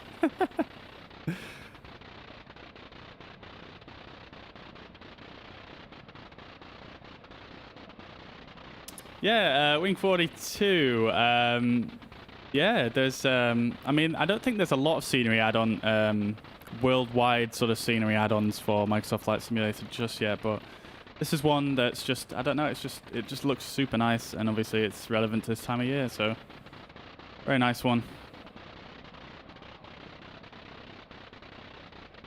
But yeah, Scoobs for sure. Like, you can't really get much slower than this in terms of just an aircraft that you would enjoy the scenery with, so 100%. Now, let me just get my bearings and make sure I'm going on the right path. So we want to be following, yeah, basically just following this path still. And there comes a little arrow again.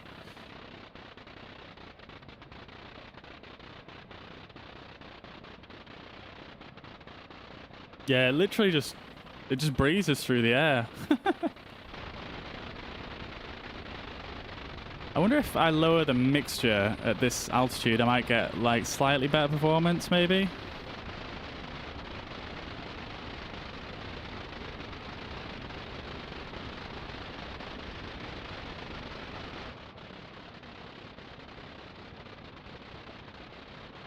You see, I saw someone working. I see someone working some days ago in a stream on the SIAI Marchetti. Really nice aircraft. Sounds good. Sounds good. I'll have to check out some pictures of that for sure.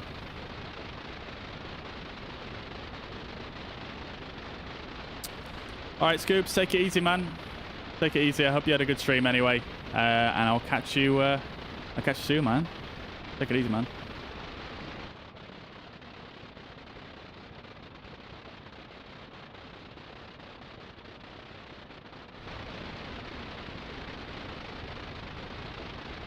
Swordfish, what is the business inquiry email on the about page of YouTube? It's just an address to send an email to me, basically. That's it. Nothing too fancy.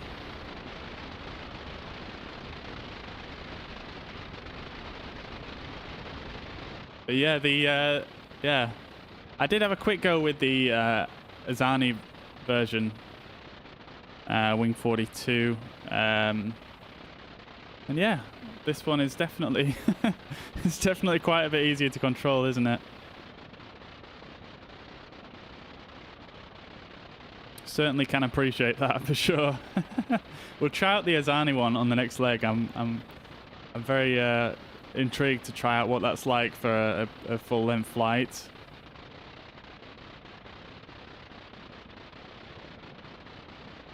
So I believe, so Wainwright will have come up this path here, then up this way.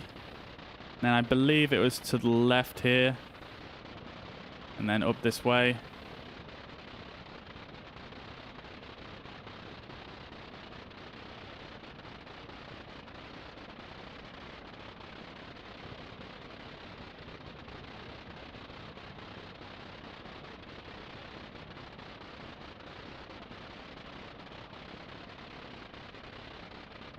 So I believe we have this one to be White Pike here, just on the end.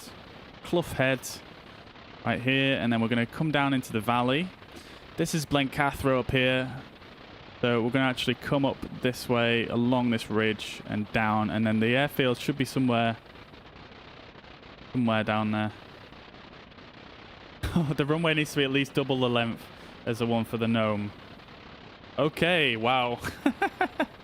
I'm not sure we're going to be able to... let's see what this next little airstrip's like. Yeah, we shall see.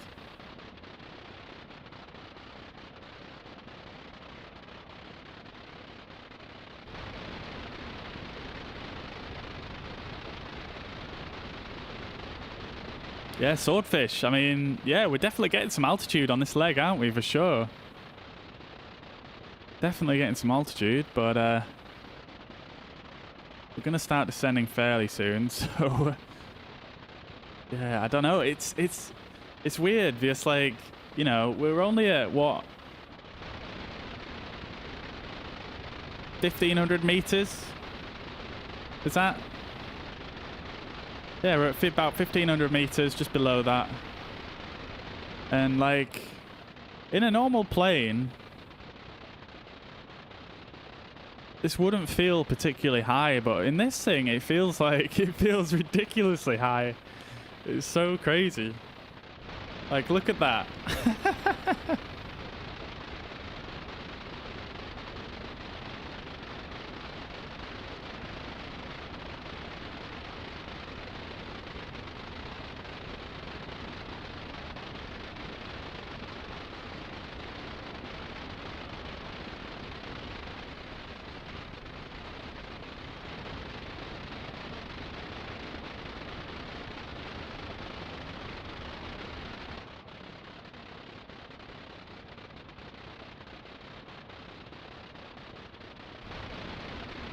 Yeah, I'm going to try and get this thing to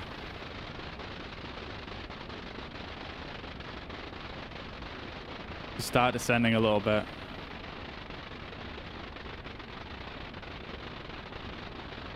Keep the power in a little bit. I don't know if I trust putting the power all the way to nothing. I don't want to lose the engine again. Look at that. Look at the view from here. Look, we can see all the way to the sea. All the way over here. Absolutely stunning view. I love the Lake District. Absolutely love it. So to continue on Wainwright's walk here, guys, if you've been following, obviously we come over the top here and then he will have come down this way and then down into the valley here. Now, I believe he crossed over the valley and kind of went up here and across here and then down this side here, which is an absolutely beastly walk. That's absolutely insane. I've never done a walk that long. I've got to commend him for for that. That's absolutely insane.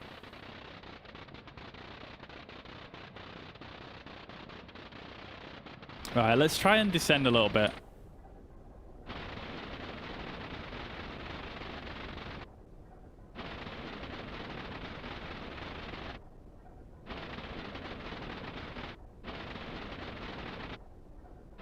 So basically just gonna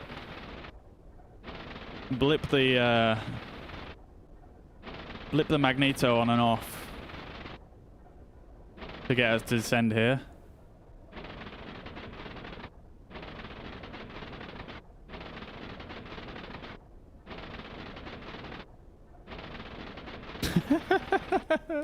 I love it.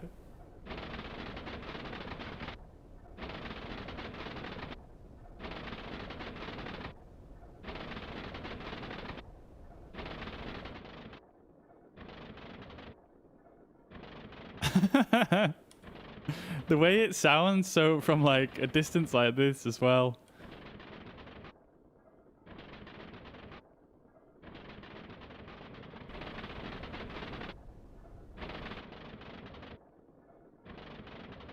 It just sounds so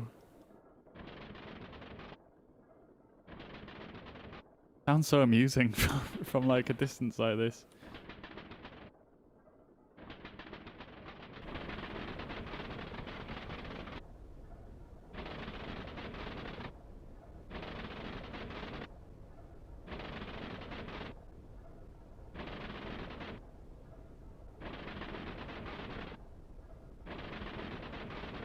Trying to see if I can see the airfield now.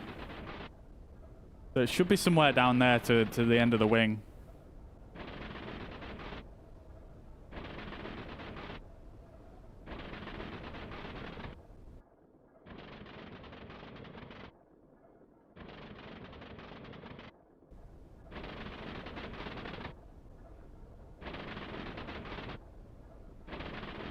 Look at this.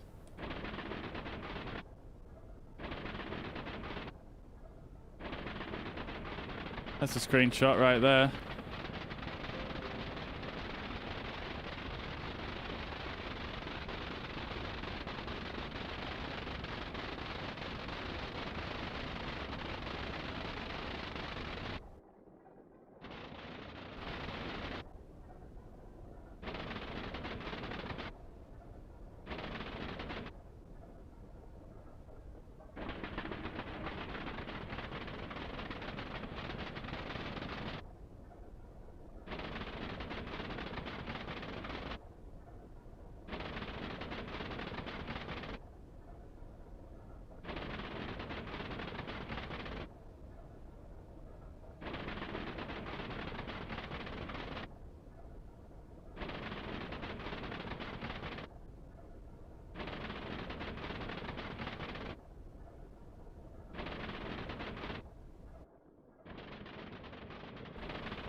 Try to descend on down here.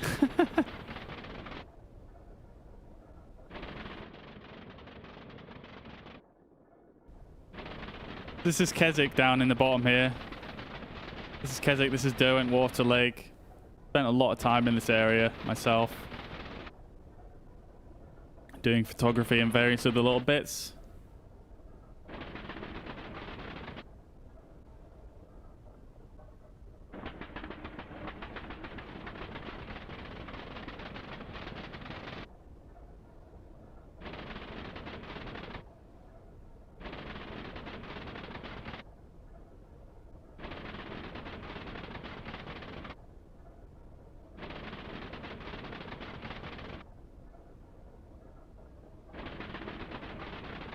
Look at this, though, with the light coming through. So good. So good.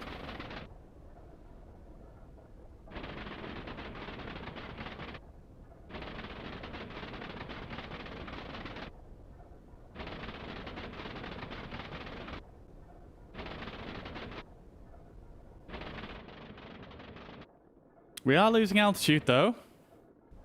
Just very slowly. I need to try and get a visual on the airfield, to be honest, where we're trying to land here.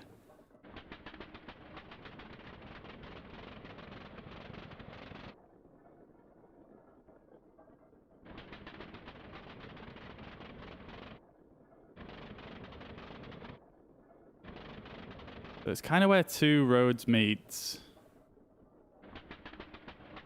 Ah, it should be right below us, I think.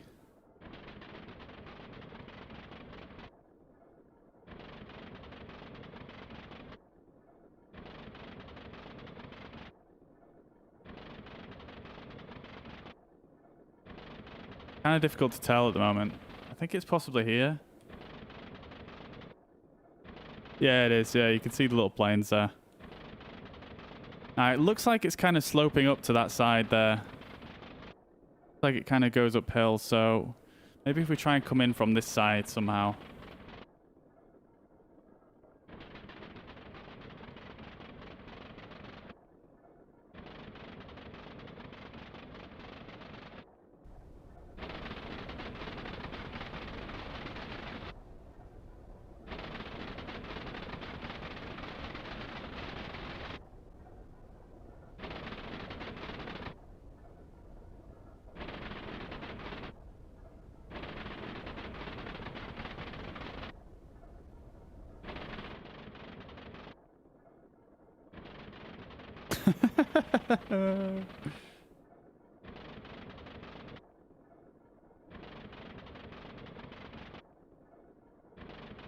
I love this.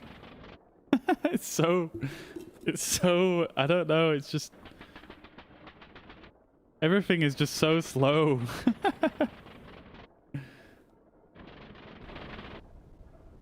Look at this topography as well below. Looks absolutely insane from this angle.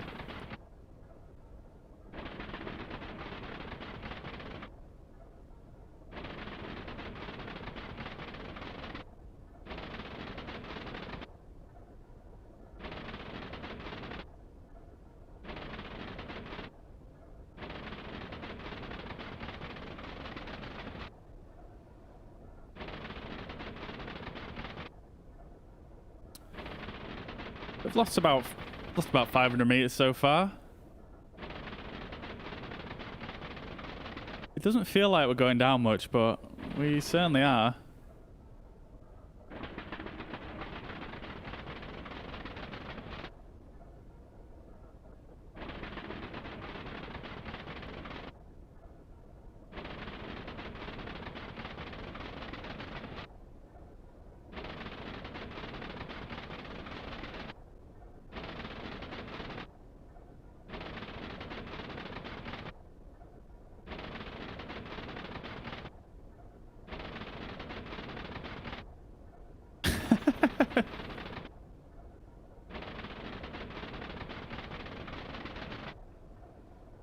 Yeah, no, Wing Voiter. It's not slow at all.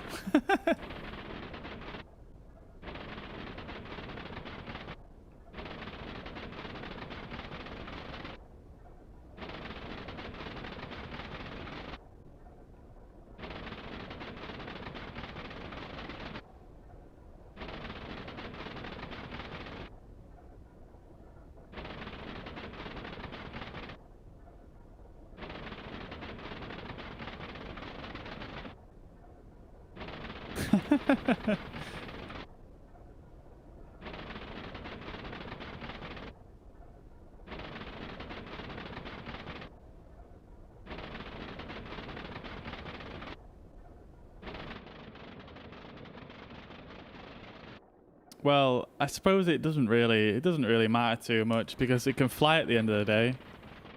And for me, flying is always better than being on the ground. So much more fun.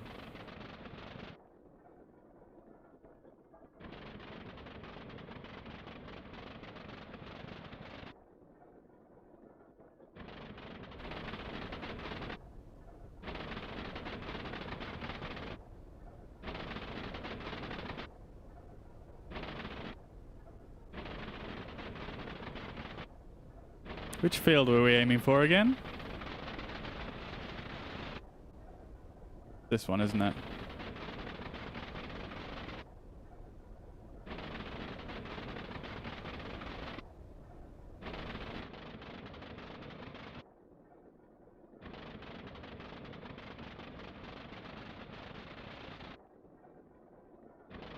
It is this one, I think, isn't it?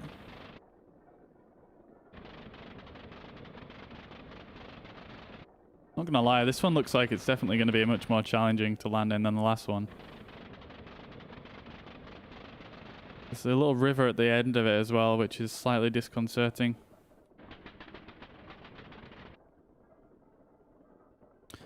Let's see, is there actually a wall in between the two fields there? If there isn't, I might actually approach from this angle. Hey Bruce, welcome back.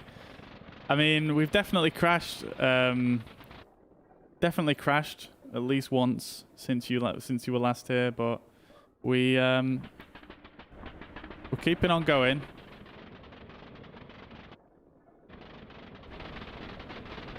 We're just coming in for a landing on our approach.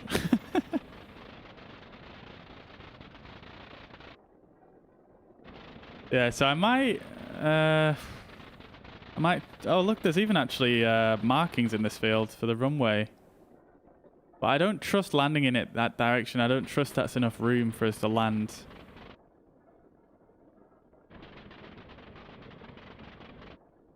I mean, it could be. It could be. Shall we try it? Let's try it.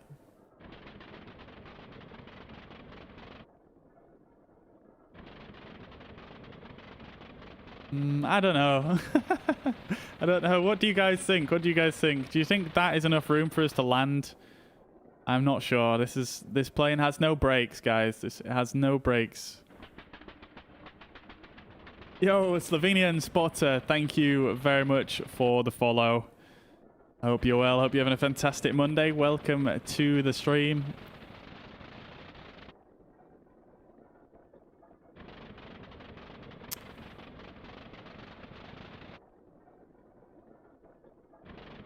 It doesn't look like there is a wall in between the two fields, so we could potentially land this way.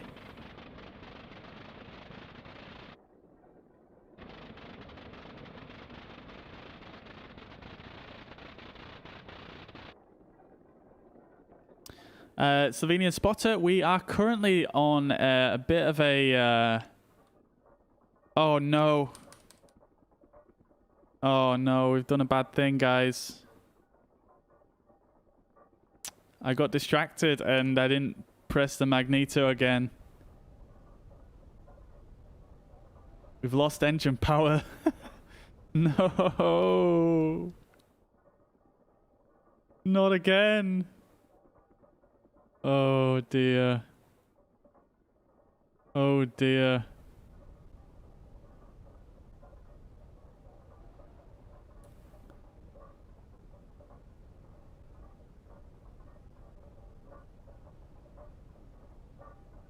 Come on. This is really not doing anything, is it? It doesn't build up any pressure while it's still spinning.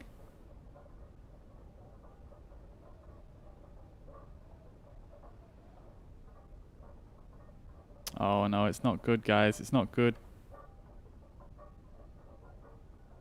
It's not good.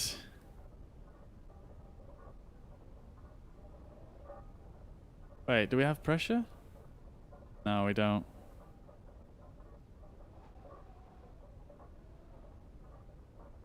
Well, I'm just going to leave the magneto on in the hopes that maybe it does just fire back up somehow. Oh god, not another one like this. Right, there's the airstrip. I think we're probably going to need to do at least another... Oh no, we're dropping like an absolute sack of potatoes right now. Oh god, this is not good. See, the issue is when you're flying straight like this, it's actually fine without the engine on. It's just gliding nicely. But if you turn ever so slightly, things do go slightly wrong. Things do go slightly wrong.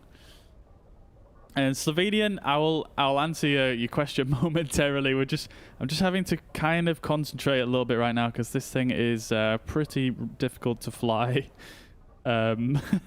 especially considering we've lost engine power. Yeah, well, we had enough fuel, so I didn't need to refuel, Jordan. So we're good on fuel. It was just the fact that I didn't turn the magneto back on in time.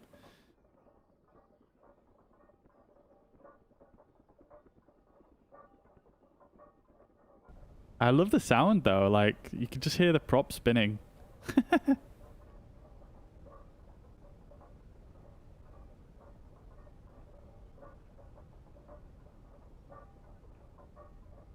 Oh god, when I turn it feels like it's about to just literally just fall out the sky.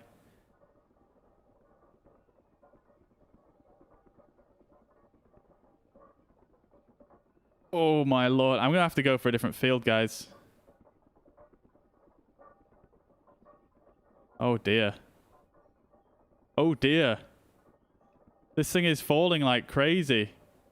Oh no.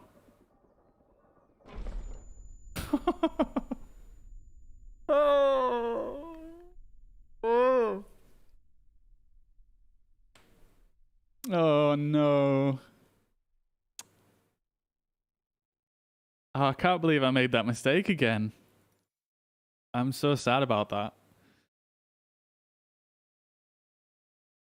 I am wounded.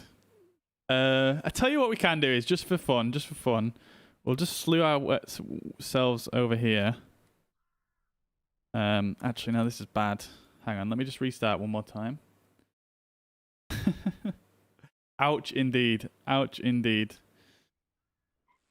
Right, let's just for fun. Let's just get ourselves started back up.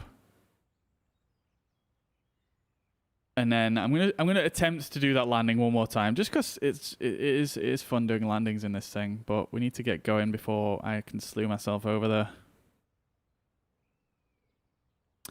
Slovenian spotter. So at the moment we're actually doing a bit of a guided sort of bush trip around the Lake District, and we're kind of part way through.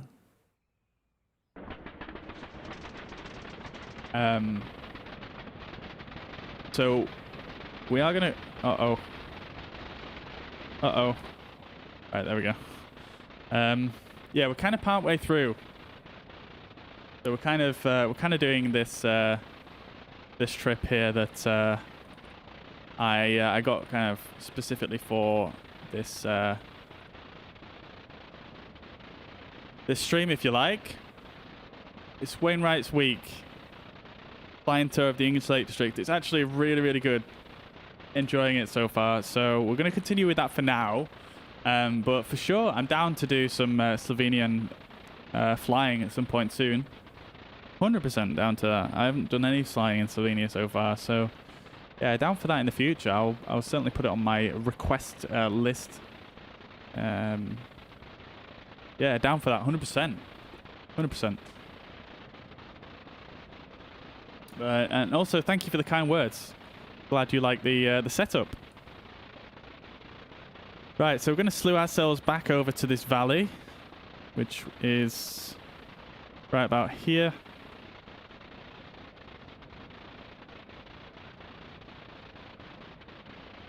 And we are going to attempt to make this landing again. I'm not sure if I'm going to be able to recover from this, actually. I know we're good. Right, so let's try and make this landing again. I've put myself in a little bit more of an advantageous position, I think.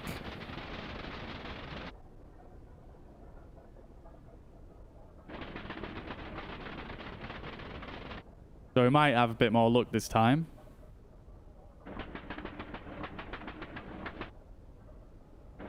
I mean, I'm gonna be honest with you guys though, like when I chose this when I chose this little trip, oh no, are you kidding me? I might have messed up again, guys. I might have messed up.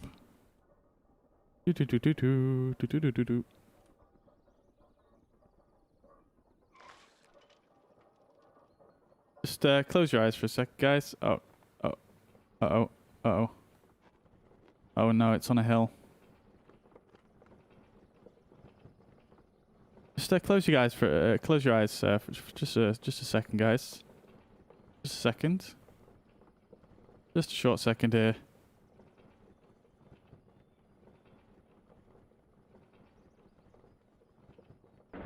Just for a quick second here.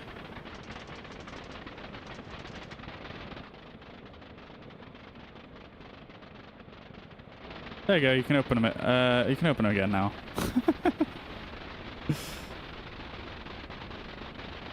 I really need to listen to that sound for when I'm disabling when I'm blipping the magneto. I really need to listen for that sound.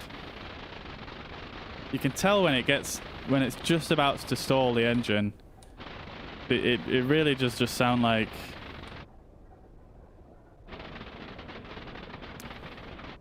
I don't know how to describe it. It just sounds like it's about to stop. I think that's probably about as slow as I want to let it get, I think. I think that's about as slow as you want it. I think any slower than that, and then I start blipping the magneto, it's gonna cut out again.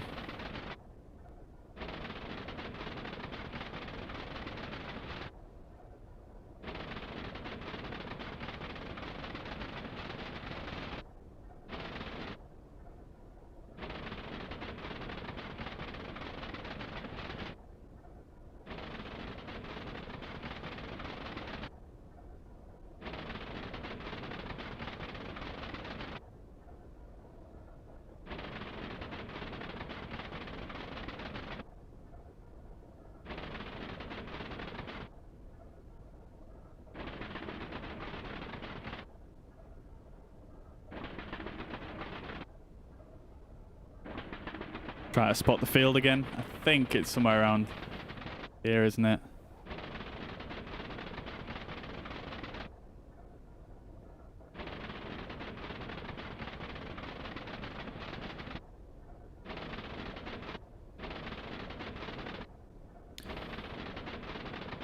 That's definitely something you want to be careful for. If you're going to get this aircraft, make sure the engine doesn't cut off while you are coming in for a landing. Unless your landing is relatively straight. But if you have to make any more turns, then you're kind of screwed, to be honest with you, if your engine cuts out.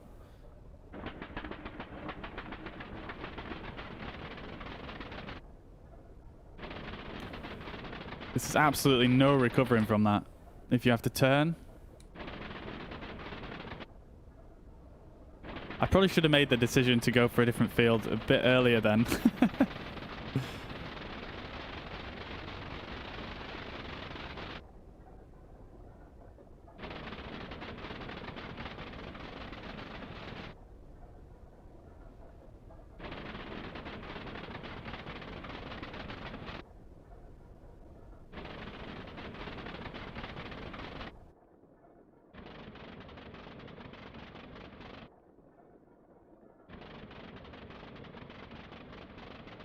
So the landing strip is a bit further up. It's just up there. I think that's where it is.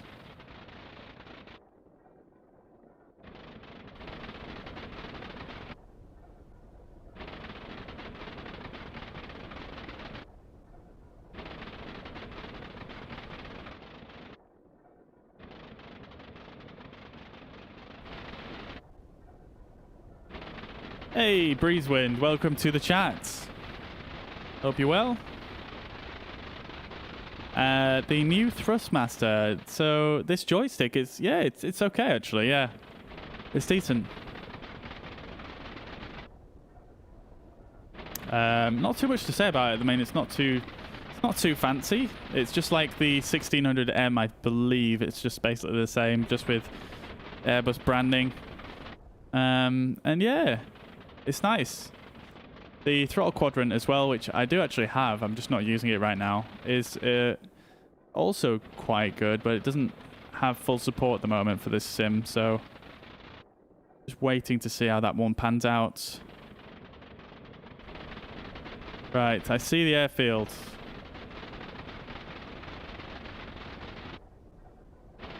It's just down here below this wing.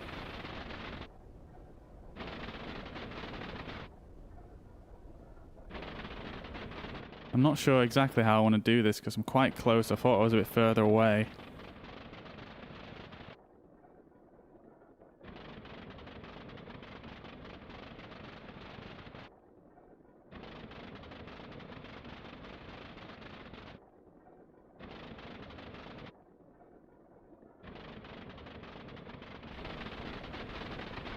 I think I'm going to do a 180. Maybe not a 180, maybe like a 270 round to the right.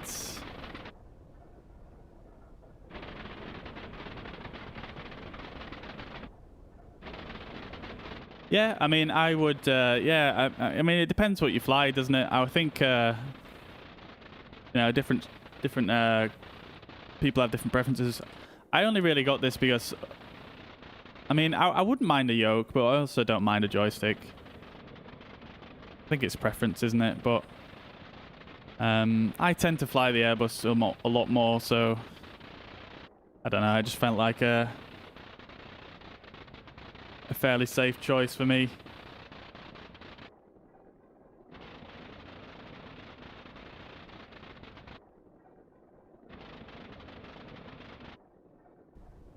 Are we still descending here? I still feel like we're quite high up.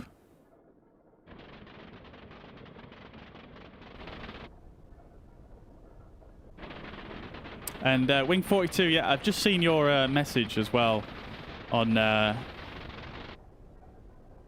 Twitter, and the answer is yes, I will do. I'll do that after this after the stream.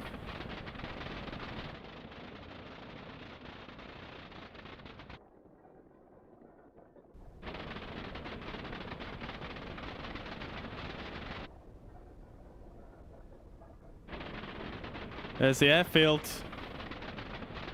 right below us.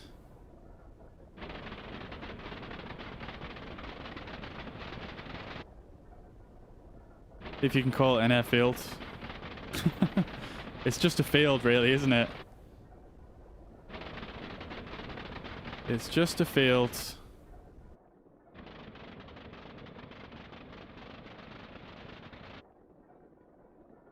I feel like this is probably quite a challenging landing in any plane, really, regardless, let alone the Blériot.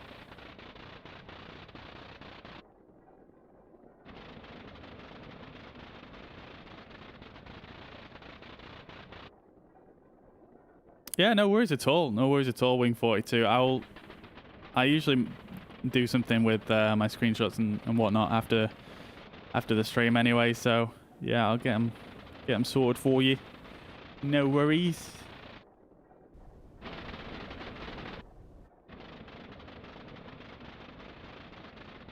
Right, we're definitely getting low now. And from this angle, actually... can't really tell if one side of the runway is sloped or not. I don't think it actually is. I think maybe this little end bit is slightly uphill if you come from runway 15, so yeah, I'm still going to go with my initial plan, I think.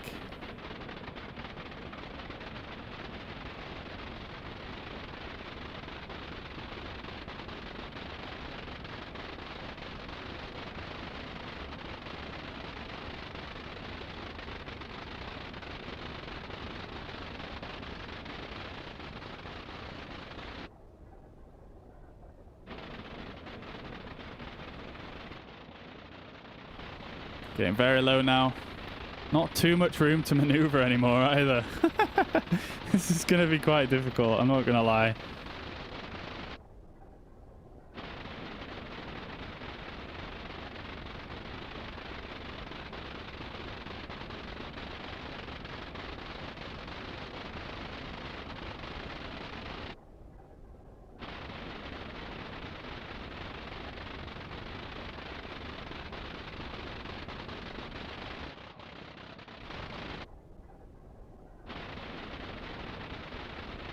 think maybe if I do one more tight little loop around, and then we might be able to go into final.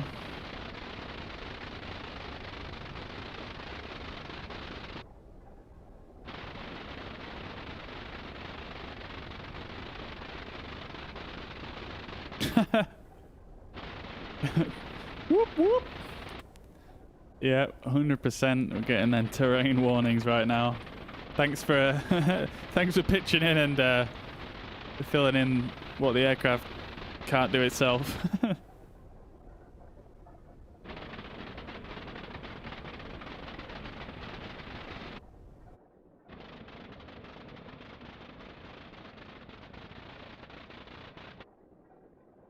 gonna be quite difficult, this. I'm not gonna lie, because we have kind of this whole valley is kind of sloping down this side here, and this like area here is literally just the flattest part.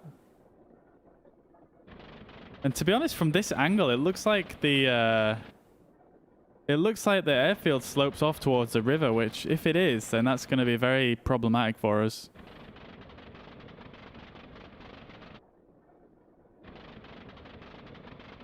Like, it's weird. From this angle, it doesn't look like that, but we'll have to see once we get around.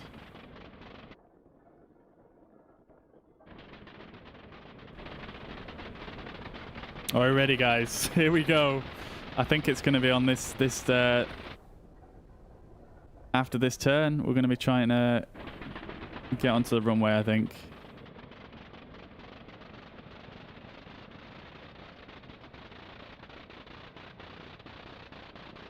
Oh.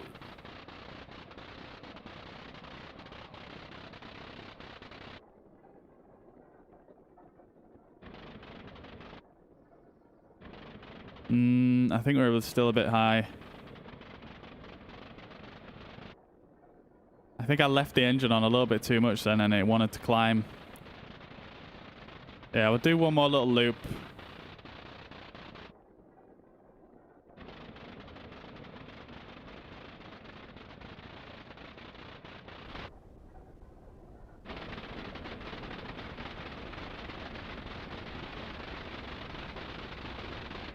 We'll do one more little loop round, and maybe we'll be able to get down then.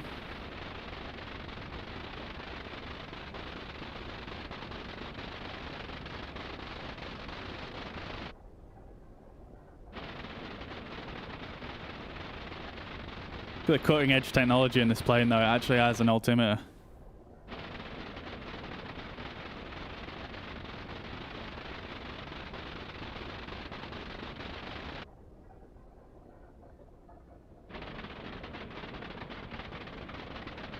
Right, here we go. We're at good altitude now, I think. Just about kissing the trees below us, but I think it could work. I think it can work. Need to make sure we don't slow down too much more.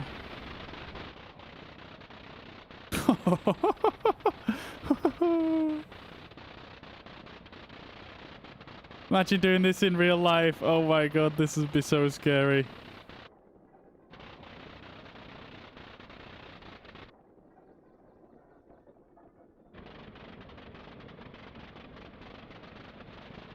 Here we go, guys.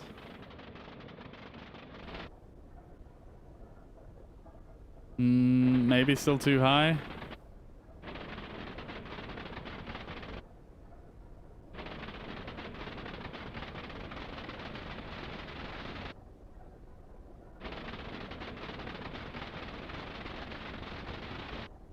Yeah, I think we're going to be going around again.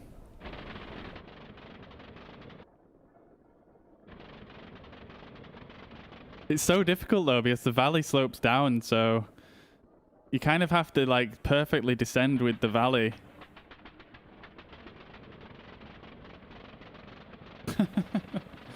I suppose, yeah, it is a barometer, isn't it? Yeah.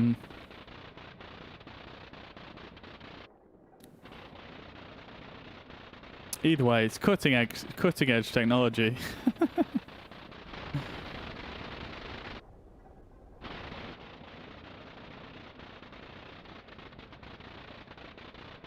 Oh dear, it wants to descend. No. Oh, what's happened? Oh no, something's gone wrong.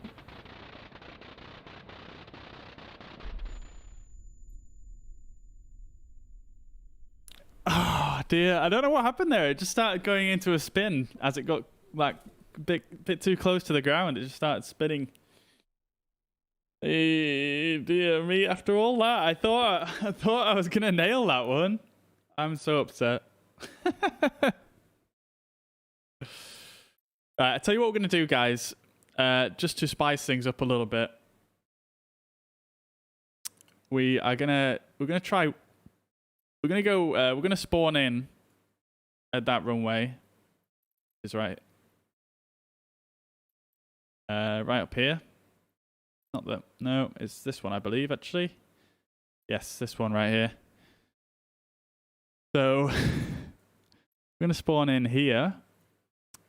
And that's the same airstrip as what we were just trying to land at. So we're going to just pretend that we landed there.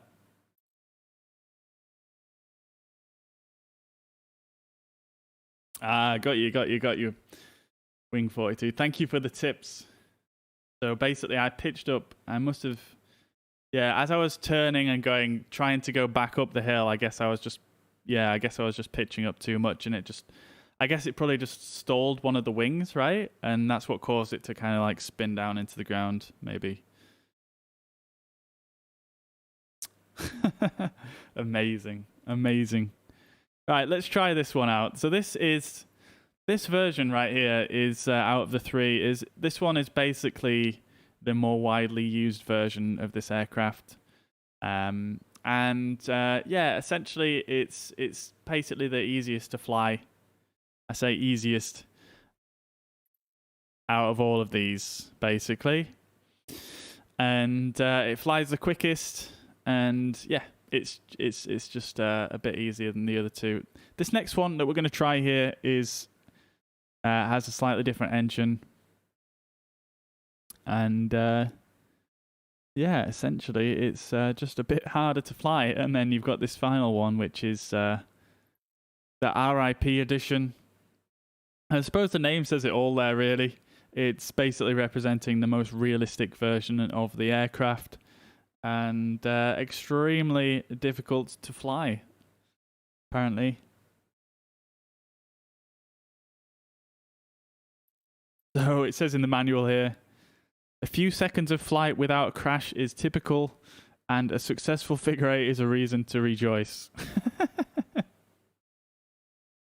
So we're not going to try the RIP edition out just yet. We'll try the Anzani one out first, just so we can kind of ease our way into it a little bit. This is kind of the middle of the road version, I guess. This one has same engine as the RIP one, but I believe it differs in terms of. Do correct me if I'm wrong, but I believe it differs in terms of the flight dynamics and things like that. But yeah, so this one is much less powerful. 25 horsepower in the engine and a maximum speed of 37 knots. So let's give it a whirl. Let's see what liveries we've got. We've got a couple for this one. Let's try out this one. I've not seen this one yet. And yeah, we've got some fuel in.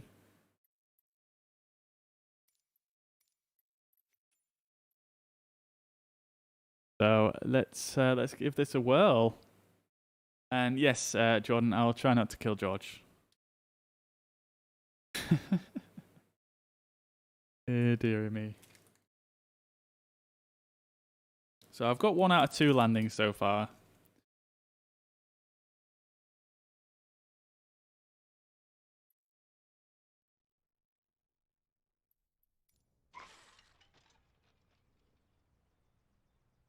Right then, here we are. Oh, there's even a car at this one, and a couple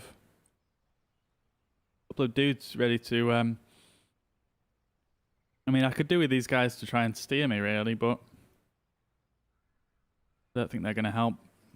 But wow, look at this one. This one looks cool as hell. Damn, you even got the detailing on the engine there. .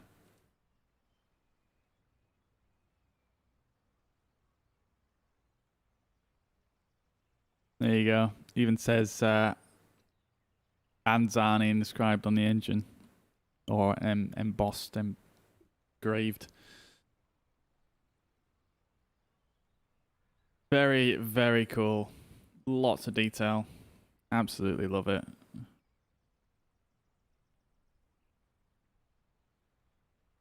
Still got George as our pilot with a beautiful mustache.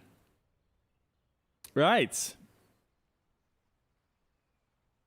Oh, there is actually a fence in between these two fields, actually. Right then, so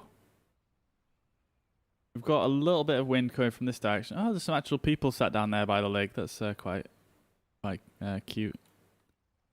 Quite scenic. Oh!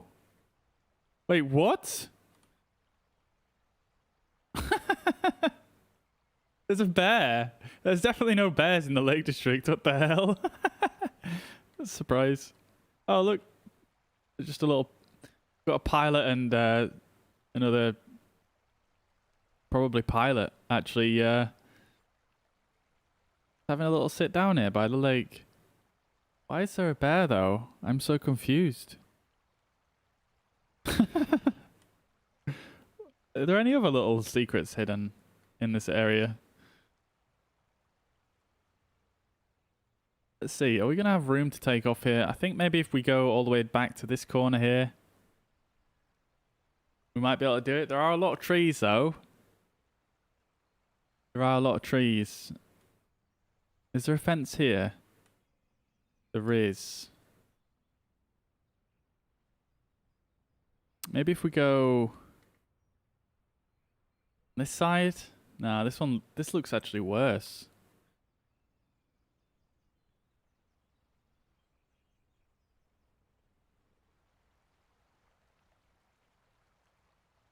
I think this is going to have to be the corner, I think. There is a little gap in the... Maybe if we go... What if we went this way? I know there's a fence here. But... Okay, we'll do that as a backup plan. Because I feel like this fence is probably going to be invisible. And we can probably fly straight through it. Now, I know that is a bit cheesy. But that's why we'll only use that as a backup. What are these buildings here? I feel like this is not very appropriate for the area. These big concrete buildings. Definitely don't want to go uphill with this aircraft. Okay. Yeah, I suppose that is a little bit uphill up there, isn't it?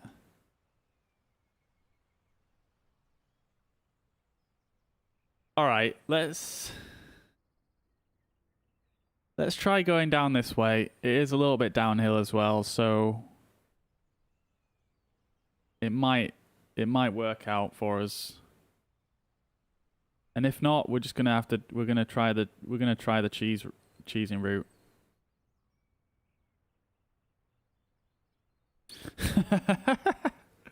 I'm sure we can go through this fence. Yeah, exactly. Right. Let's stick her down right there. Need to exit the drone cam. And there we are. Okie dokie. So first things first, let's go back down here. Let's set the chocks. Let's see if I can remember how to do this one. I have set this one up before, so I believe that's the fuel valve there. I can't remember which one's on. I think that is on actually right there. So we're going to put that back there. And then we've got the magneto. And that needs to go to active. And there's no... look at this. What is this? This is like a piece of piping that they're using as the side stick or yoke or whatever you want to call it. Right. There's no fuel pumps on this. Got decompression lever. I've never... Well, let's see. I'm going to pull the throttle up and we'll give it a spin.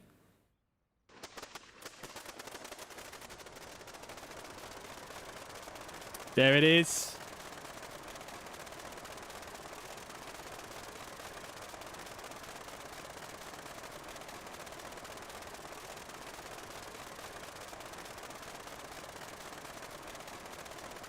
What?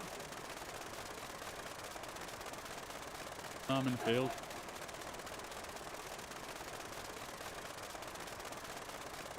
Right then.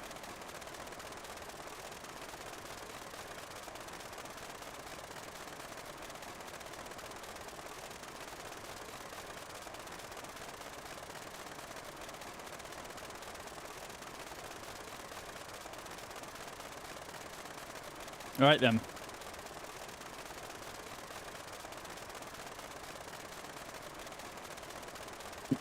Excuse me. So our next leg is going to take us to the west here, across over Keswick, and south over Catbells, down over Maiden Moor. I've actually done this walk myself up here, which is absolutely stunning walk. Up here, I haven't quite gone this far. It's an absolutely immensely long walk, and then we're going to be landing in Butt. So yeah, I've actually taken a few photographs from down here and around this lake. Super nice spot. But we're basically going to be, so up over Hindscarf, Rumington, then back to the north, back round ourselves. Okay. Let's do this thing. Let's see if we can take off first. This is, I mean, I'm not gonna lie. This is gonna be extremely difficult.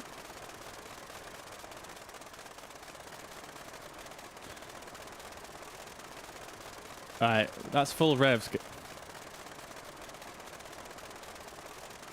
Let's release the chocks. And off we go. Oh my god.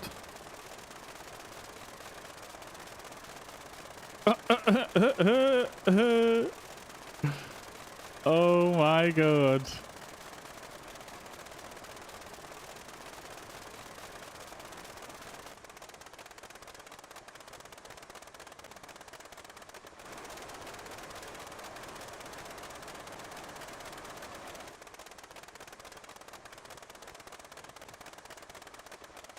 I can't turn it.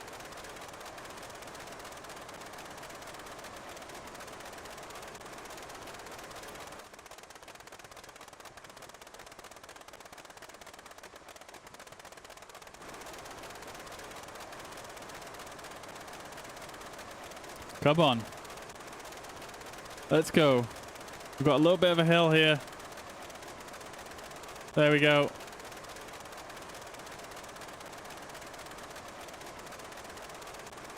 Yeah, true. But it's worth a try, isn't it? Nah, I can't even get that. I can't even get the tail wheel up. We're going to go into the water.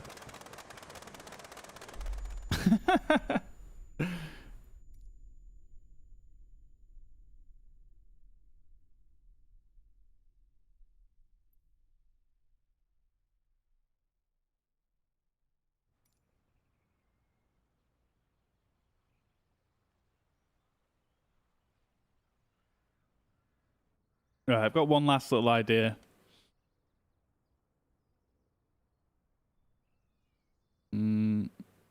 Where are we? Blue camera just is so sensitive. Right, last idea is...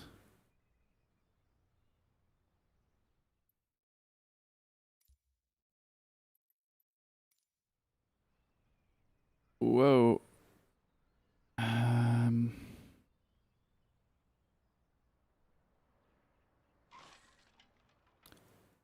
About there, maybe. No.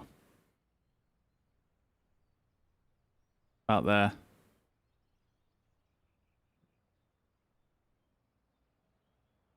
All right, let's try it one more time. See if we can get this thing airborne. It may not work.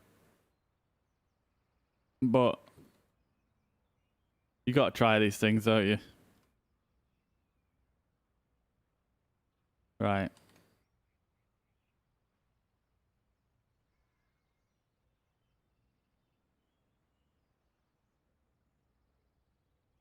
Is there no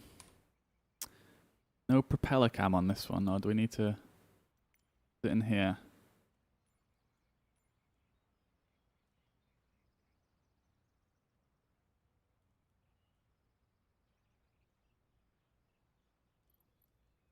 No. I guess we'll just do a bit of this.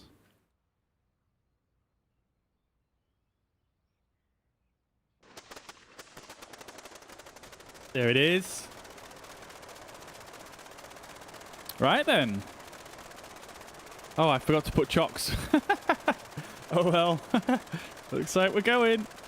Let's push that nose, try and get that tail wheel off as early as possible.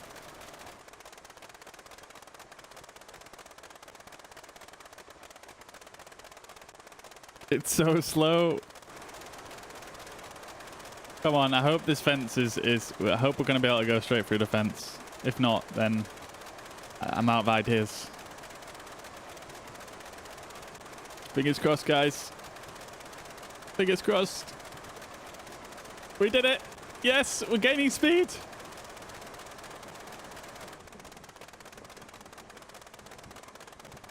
Tail wheel's still not coming up, though.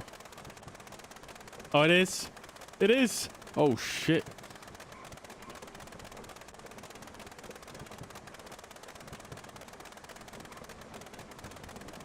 Oh, dear. Oh, no. Oh, my God. How much room do you need to take that thing off? Holy.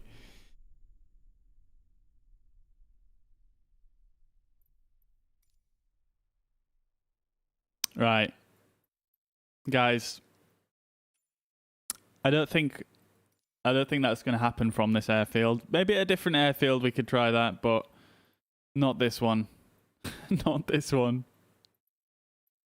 Let's try a different livery. Still on clear skies. Let's try a different livery here, and we'll try again with this aircraft.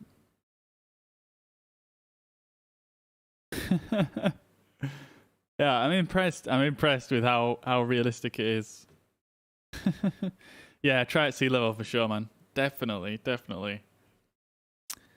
Right, so I still really want to land this thing. So I'm gonna try that. I'm gonna try land it again on this airfield here. Not sure where I need to be here to not collide with a mountain, but I'm gonna hope about there is good. We're gonna try this landing just one more time,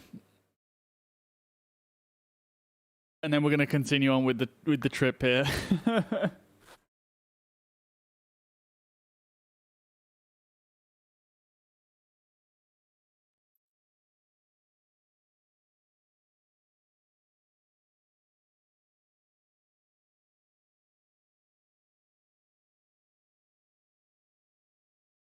at that, it's a beauty.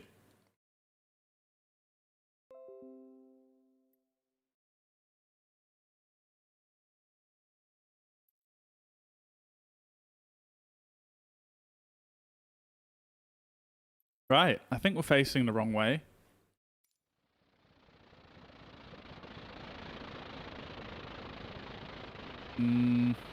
Yes, we are. Sort of.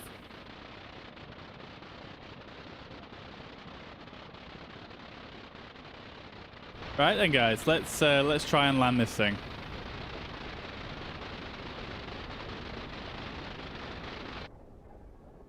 Need to try and get. I'm gonna try and get as low as possible before I even get into the valley. So maybe we can just make a straight little turn in.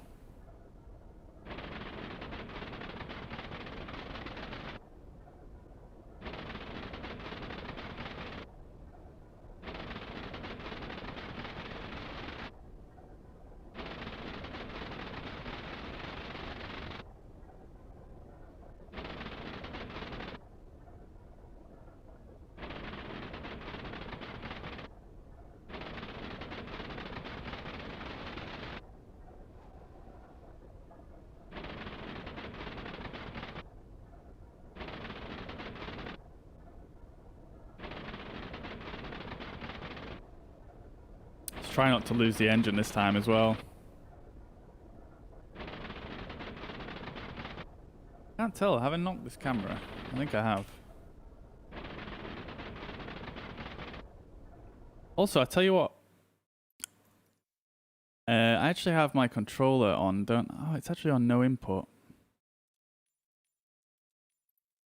Although, it seems to be mapped. Huh.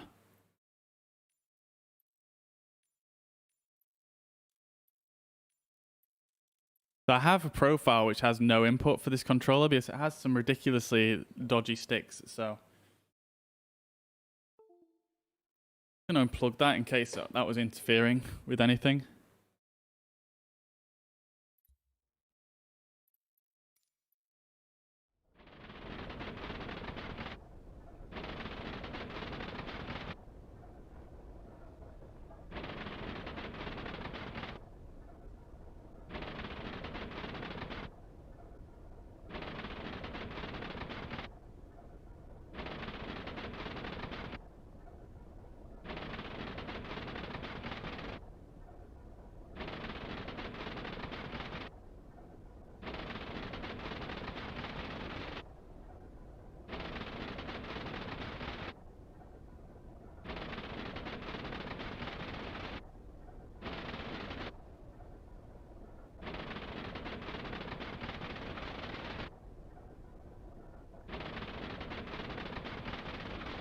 Something quite peaceful about descending in this thing.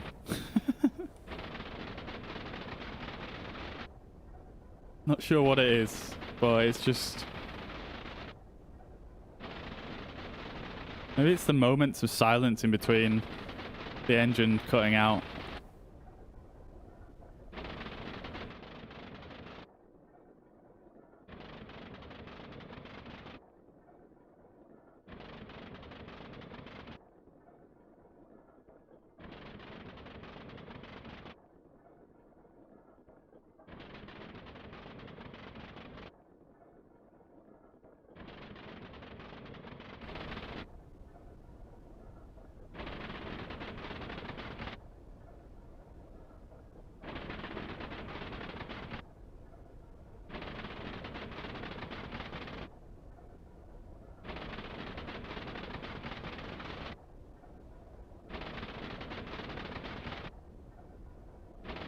I think this is our field right here, isn't it?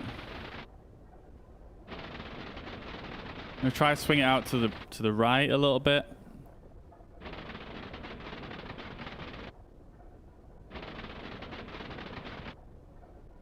I'm gonna try put the nose down. Try and be a little bit more aggressive with this descent.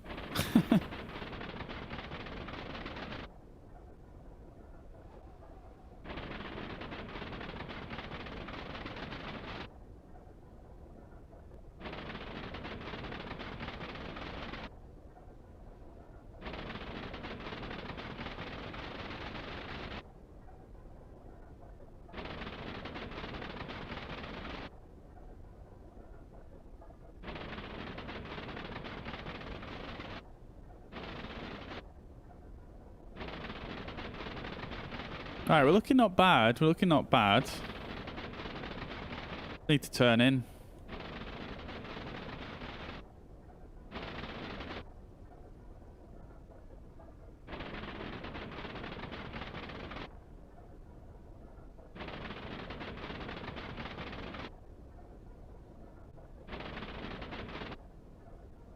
Right, here we go, guys.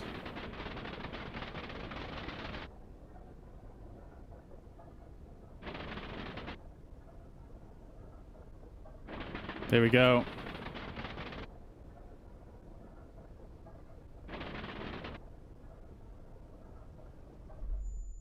Nope. I was too aggressive with my with putting the nose down. I should have been more patient. Oh dear. Okay.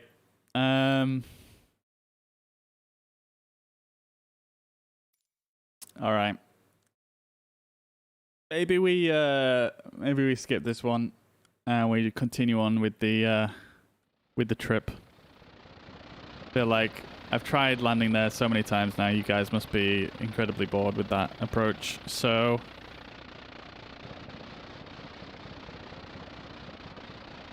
what I'm going to do is we'll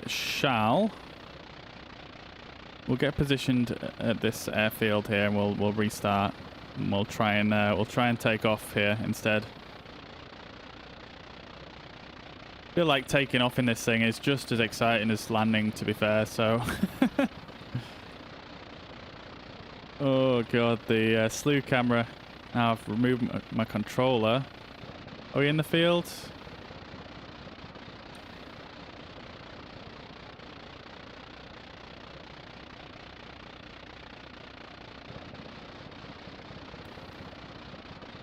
Oh my god, it's so hard.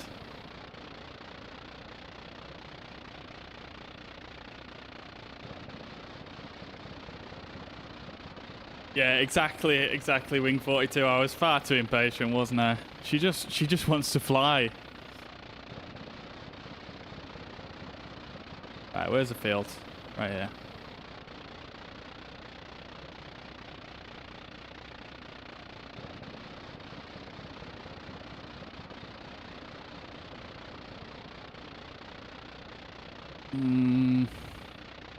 Wait.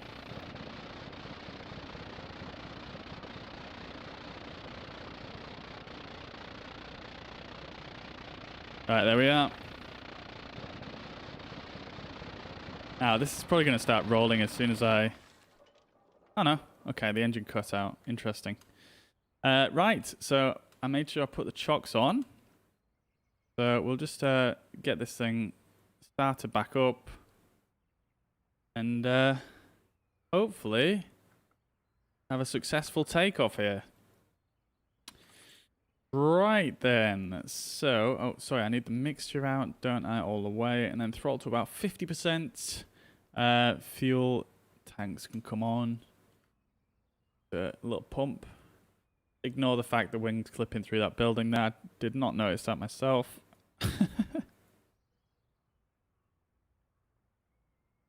Get that fully pumped up.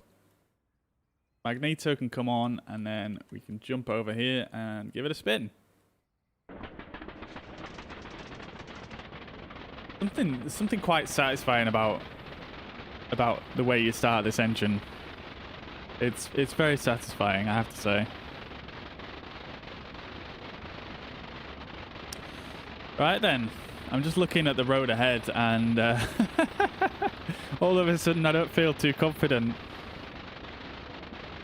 All right, let's get the throttle up to full, get this thing fully warmed up.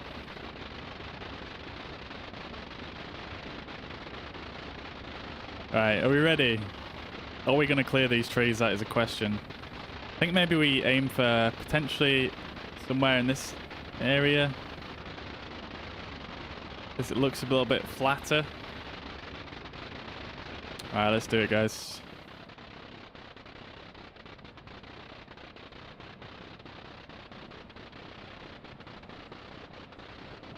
Come on, tail wheel.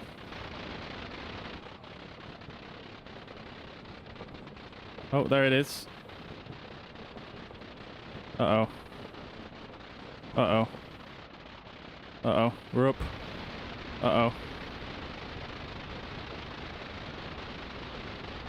Oh, it's not gone well. It's not gone well. We were so close. We were so close to getting that. I'm not sure what happened there, though, because...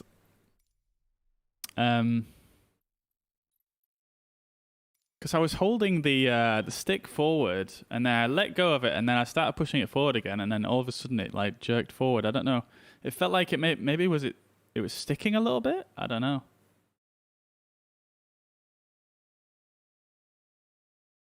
Don't know if that's something that can happen or not.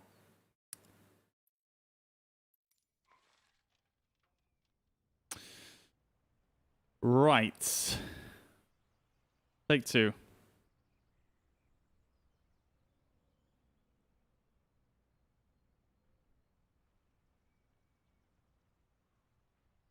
So this is actually downhill, isn't it? It would have been quite difficult to land there regardless. In this aircraft?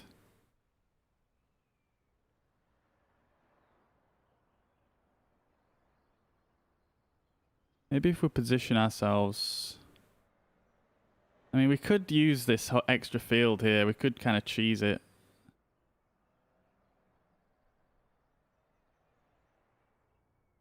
I mean, we could just put the plane in this field and just be like, yeah, we're using this field instead. I mean, I don't think there's anything wrong with that at the end of the day. I think that's perfectly reasonable.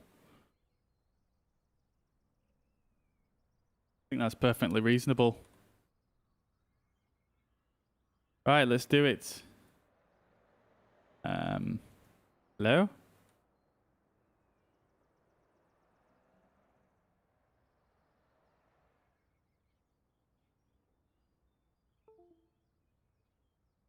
There we go. Right. So, once again, let's get things started here.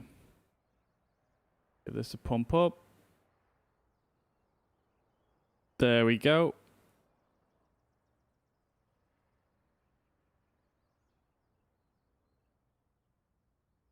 And give her a whirl. There it is. Oh, no chocks. I forgot about the chocks again. God damn.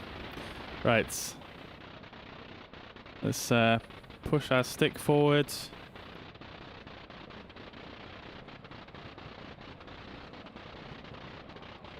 There it is. Oh dear. That's actually working out okay for us. We're just going to cross this road. Don't worry about it. And we're up. Let's go. We're going to struggle a bit here, I think. Oof. Alright, let's try follow this road and gain a bit of speed.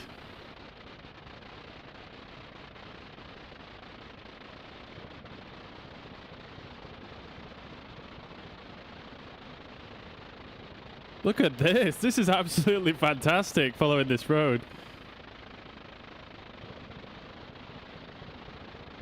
Right, okay, I think we've got enough speed to climb a bit now. Beautiful. There we go. It's so satisfying to take off in this thing. It's absolutely incredible. Alright, let's get our bearings here.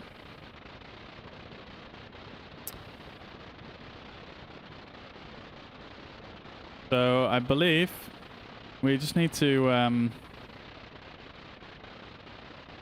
carry on this way.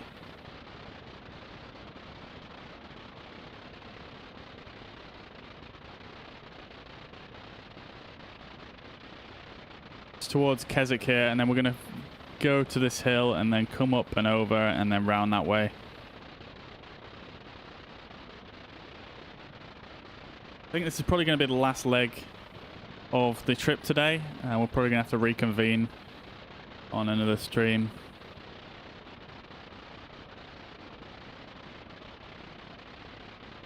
But it's been emotional, guys. It's been absolutely brilliant. Oh, I've had so much fun with this thing today.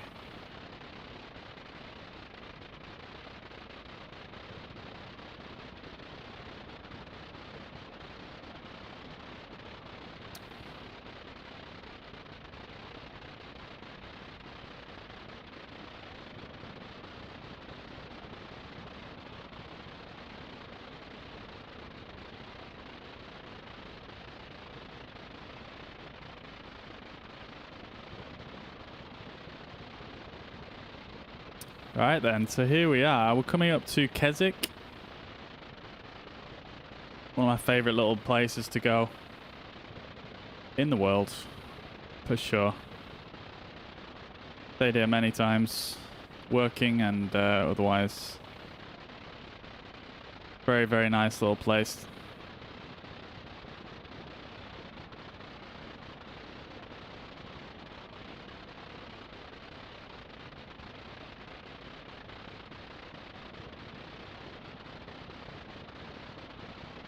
Up here we've got Skiddaw. This is one of the highest peaks in the whole of the Lake District, actually.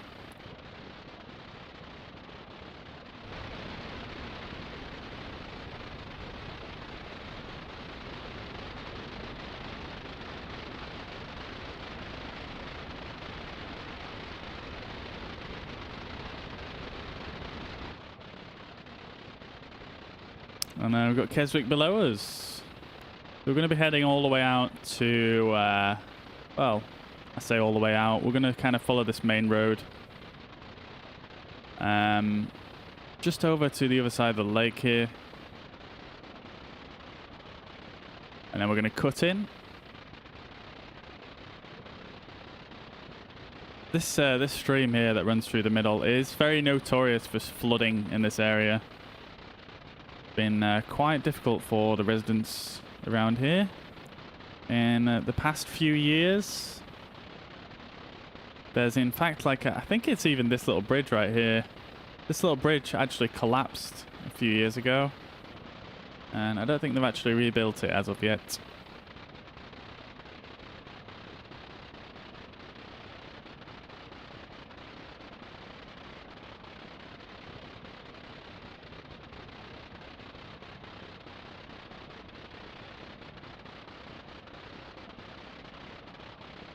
This is Bassenthwaite Lake up here. Kind of towards the edge of the Lake District. This is kind of on the north edge, this whole area here. Beautiful Derwent water here. This is this sort of area was used for was used in one of the Star Wars films. Can't remember which one though, but yeah, this view is used for one of them. In fact, I'm gonna have to slow the sim down real quick and just try and get a shot here, because this is absolutely stunning.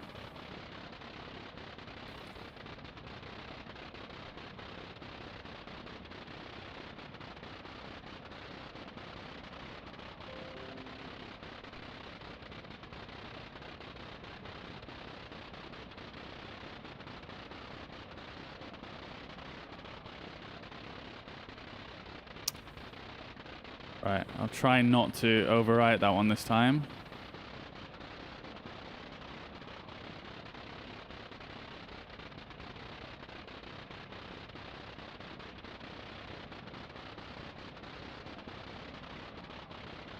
Oh yeah, that's a good shot, isn't it? Holy.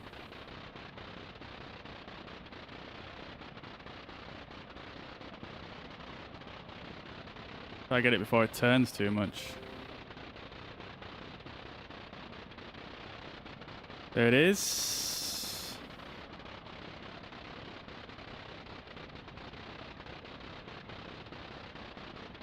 Look at that, guys. Absolutely stunning. Go back to normal sim rate now.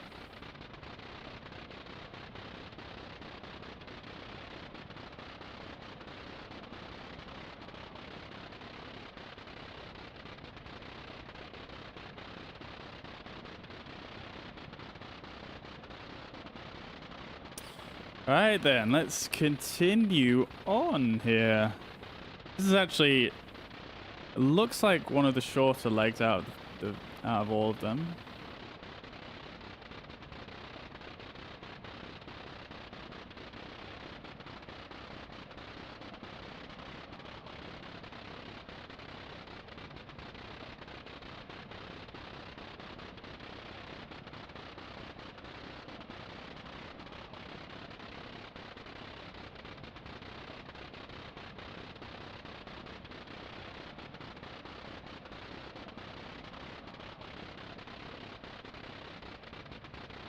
Wait, did I just see another aircraft down there?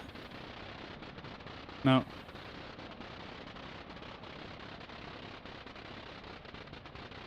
I'm just checking out the map on the other screen. Just making sure I've got my routing down.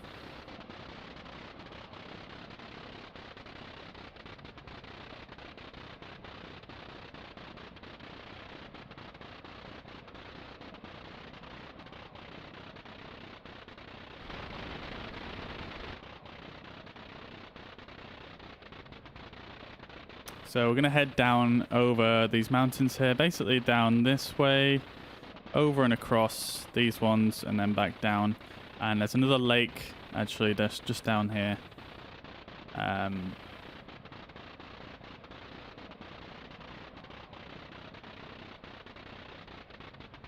that's where the landing field is.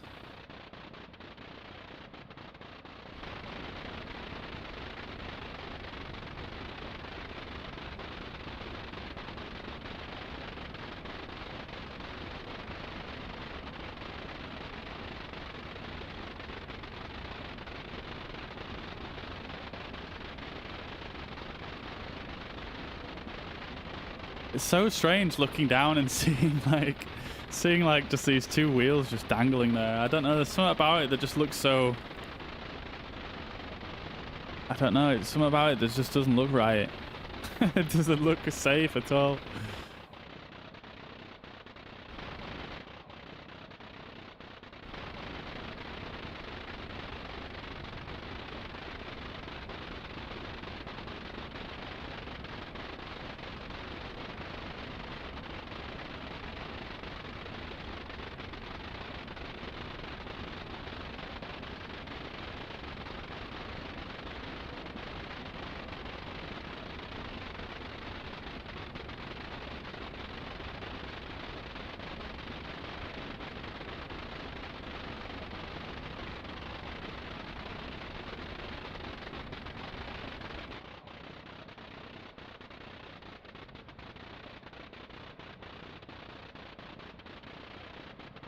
All right then, here we go into the heart of the Lake District essentially now. So we're kind of going off into the Borrowdale Valley, which is this valley that runs down here. Definitely one of the most scenic places in the whole of the Lake District. Looks unreal. Like, I've spent a lot of time down at this end of the lake. Been up this hill a number of times. Extremely nice view from up there. Been up here as well, this little mound here. And I've stayed down and camped in this valley a number of times. Also has access through this valley into basically to England's highest peak, Scafell Pike. So you would camp down here or a little bit further around. And basically you can head off over, I believe these mountains here is the Scafell Massif. I might be wrong on that one, but it could well be.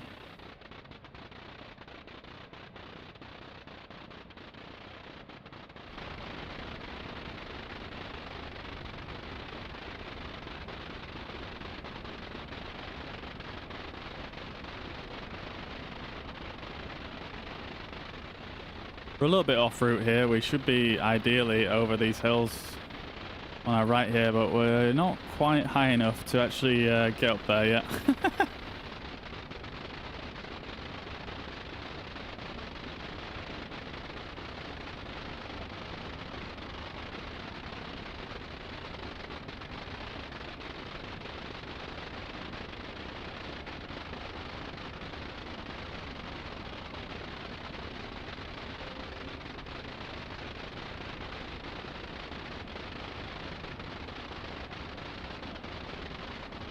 Absolute screenshot machine is this area and this aircraft, honestly.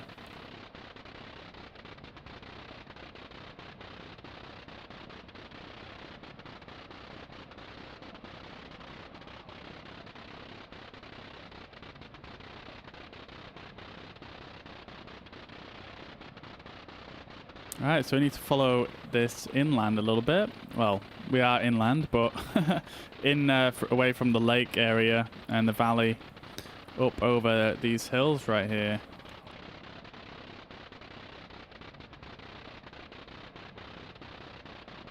So the routing Wainwright will have taken is, you can kind of see the path just there. This path actually leads all the way over the top here and down into this little col valley sort of area down here, and then it would have gone around here and then up again across these right here.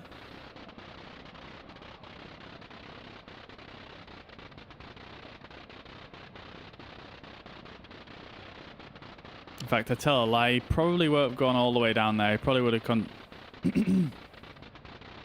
excuse me, probably would have come back on himself here. And then, because it kind of went in this direction, I believe.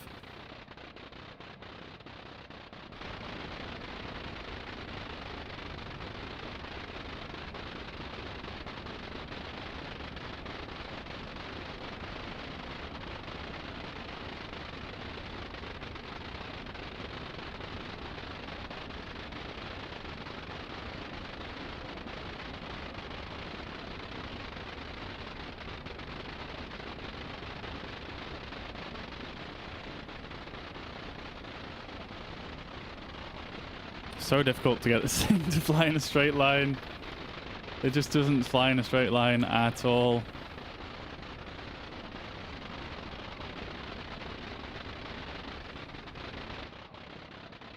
So we're actually heading over what's called Honister Pass right here. This road that comes up through here. It's an extremely cool road to drive on. Very steep, but very, very, very cool drive. And it leads up to this quarry here and then down the other side.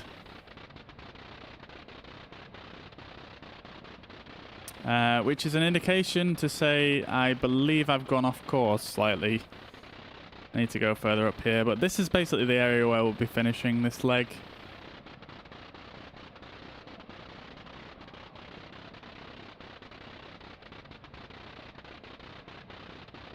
I believe the landing field will be somewhere down here.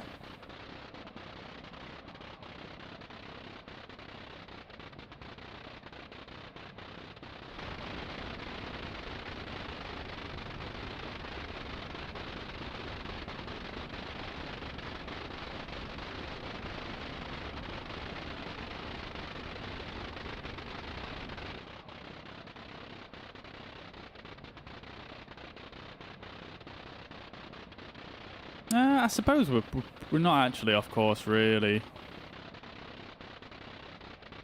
Look at that behind us, though. Gnarly.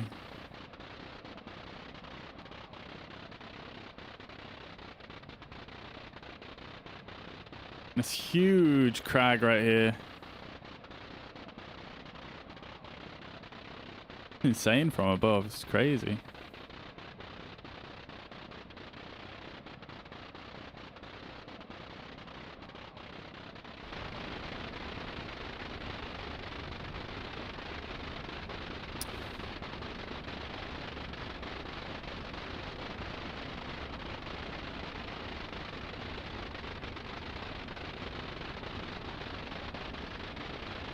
So, I believe the route that we are supposed to be following here takes us along this path here.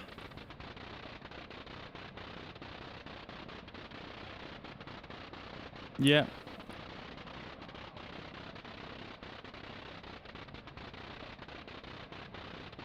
So along this path, yep, you can see there's one of the arrows there. And then straight down this path right here, down this ridge,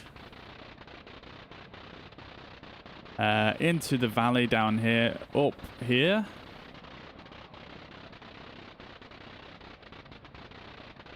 Up this side. And then down towards the lake, I believe. Yeah, that'll be in it. Down towards the lake, down there, and then across and around the edge. And then this is our finishing field right here, I believe. Can't really see any signs yet, but I believe it is going to be.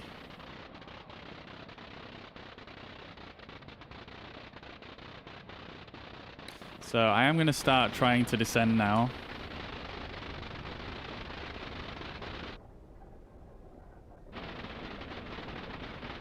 Wish me luck, guys. Wish me luck. This one is probably going to be a bit of an easier landing, quote unquote.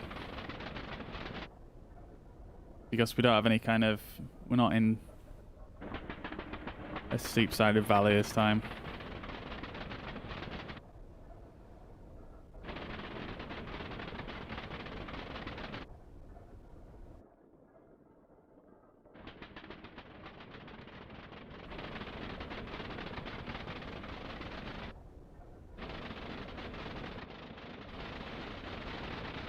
I think what I can do here as well is I can actually I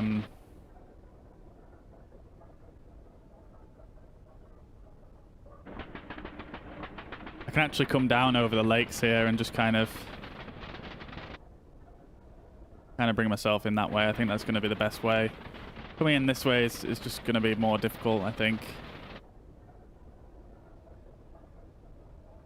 I assume this is going to be the field here, this larger one.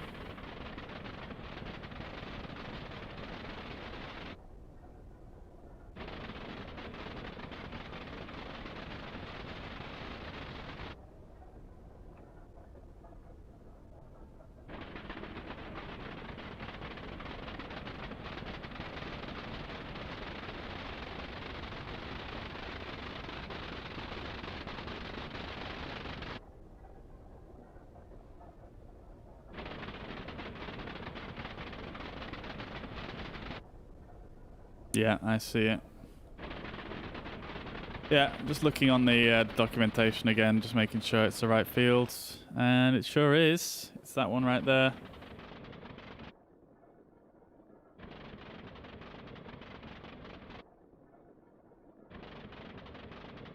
A fair bit of altitude to lose here. I didn't realize it was quite so high.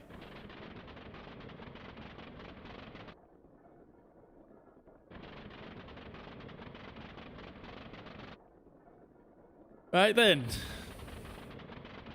Can we have some votes in the chat for whether you think I'm actually going to make this landing this time? Oh dear.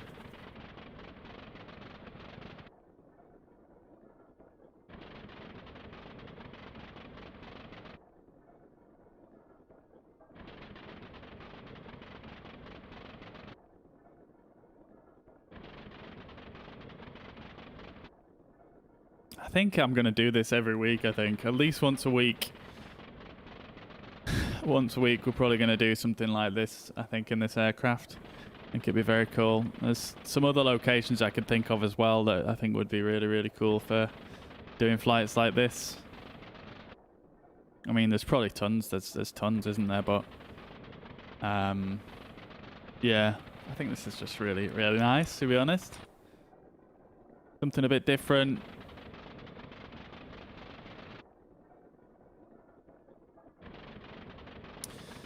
Nice, Wing 42. Thank you, 50-50. I would agree with that. I would agree with that. 50-50 is yeah, probably what I'd give myself. Thanks, little lion. Yeah, it's super enjoyable, isn't it? Like, the scenery is just insane in this sim, and it's just, this plane is just perfect for it. I think it's fits so well.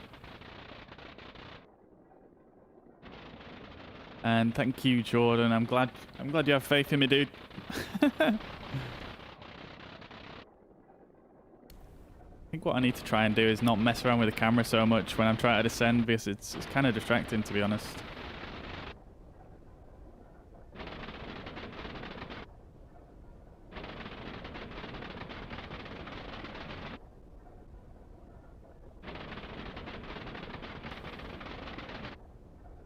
I think I've got a better chance of making this one, though, to be honest. It's got a much easier kind of lead in. Like, there's no terrain to have to worry about too much. Just literally fly over the water and land in a field.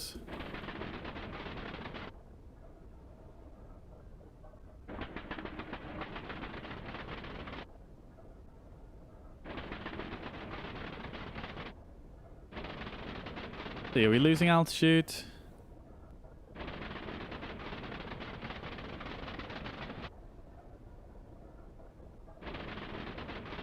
We are, yes. Just very, very slowly. Oh, it's amazing how slowly this thing descends.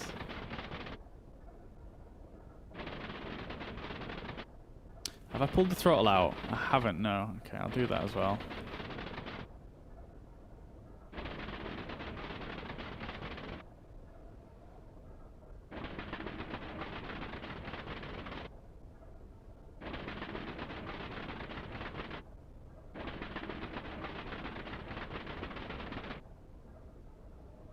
I get the throttle so it's not all the way at 0.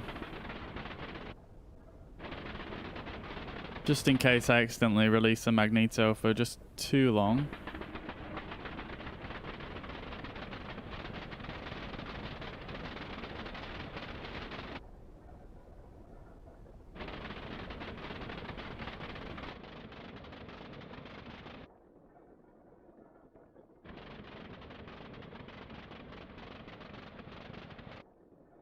Look at that. You've got Ennerdale Water here, and then this lake in the background where we're going to land near is called Buttermere.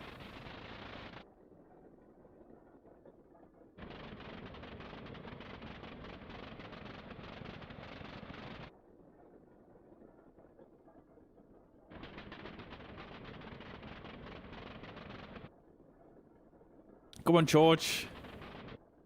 Come on, Georgie boy. You can do it.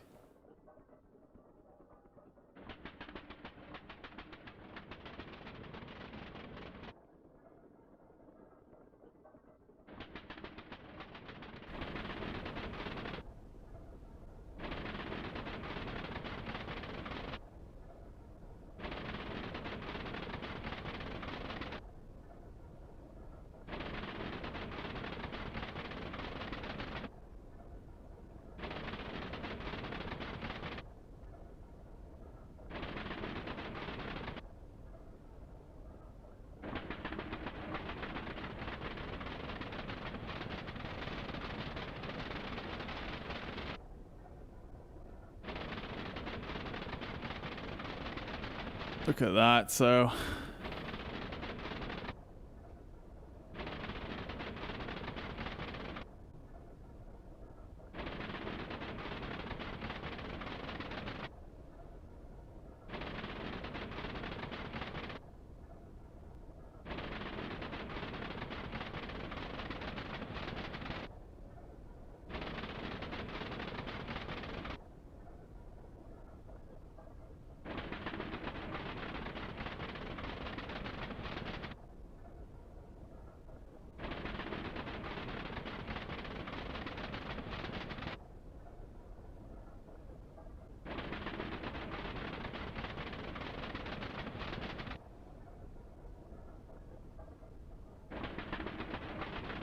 I wonder if I'm gonna have to do one more loop. Might have to do one more loop actually.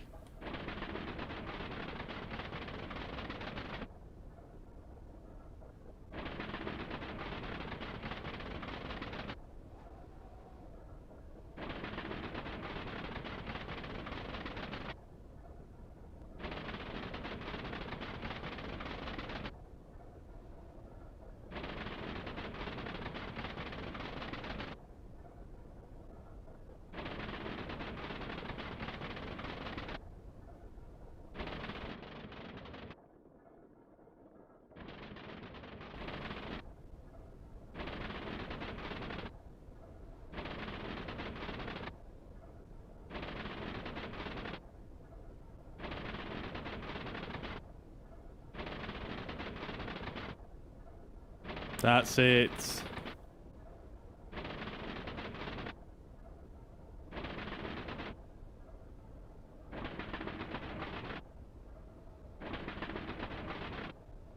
There we go.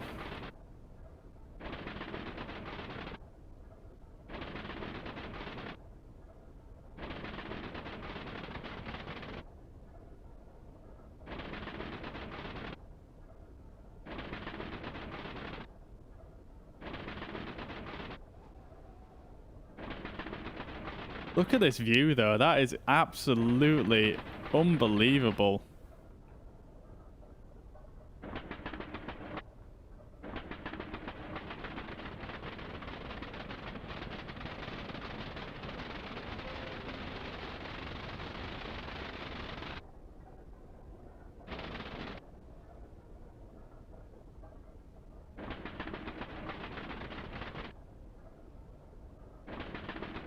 Yeah, I think I'm gonna have to just do one more little spin.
Come on, boy. Let's do this.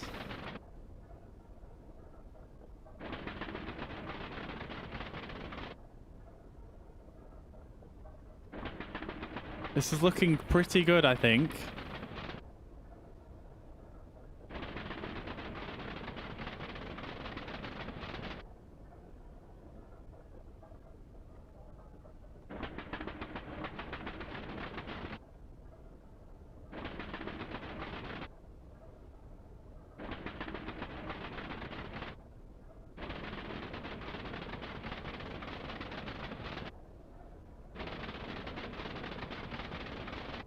Gotta make sure I get the right field.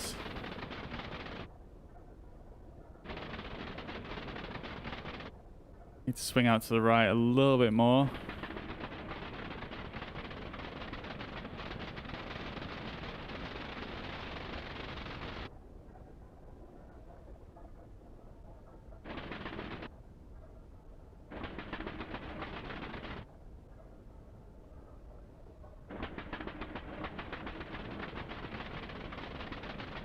Here we are.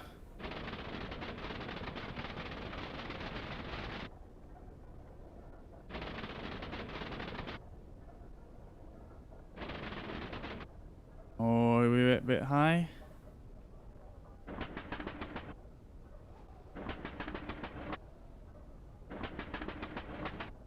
I think we're good, actually. I'm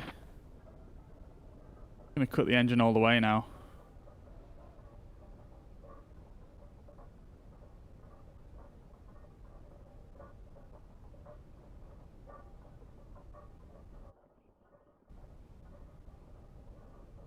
Oh no.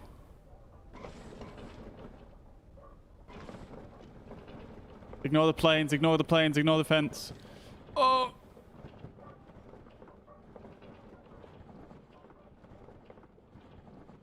Oh!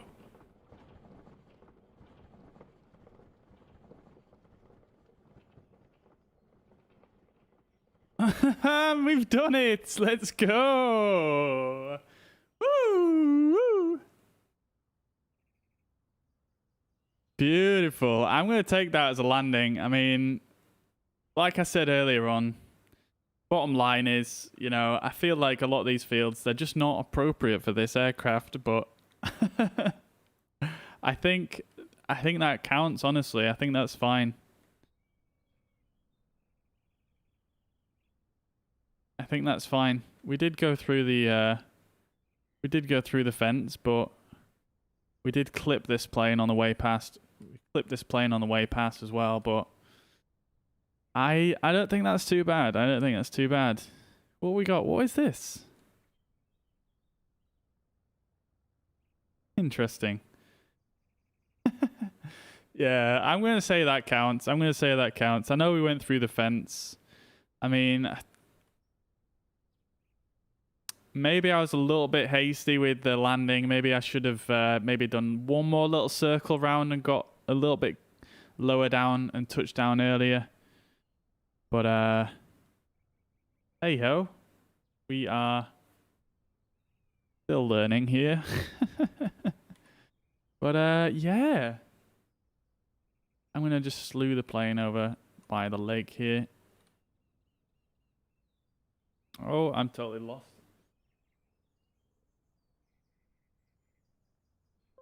Hey, Captain Jakes.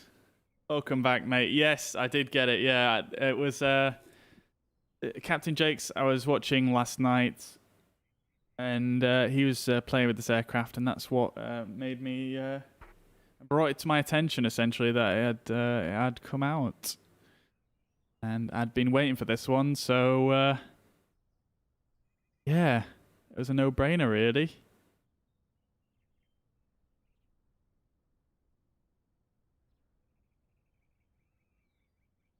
Absolute no-brainer. Right.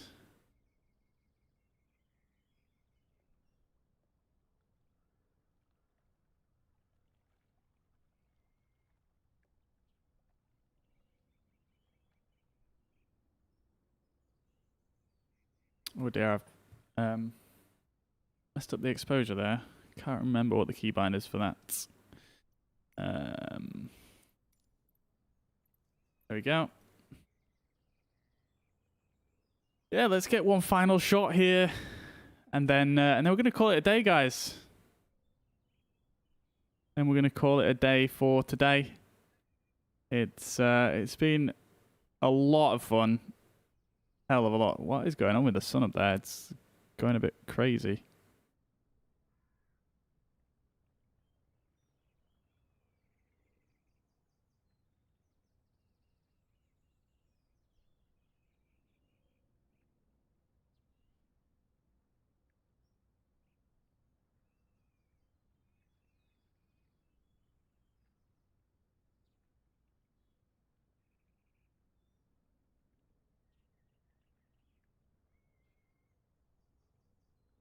Let me just save this one.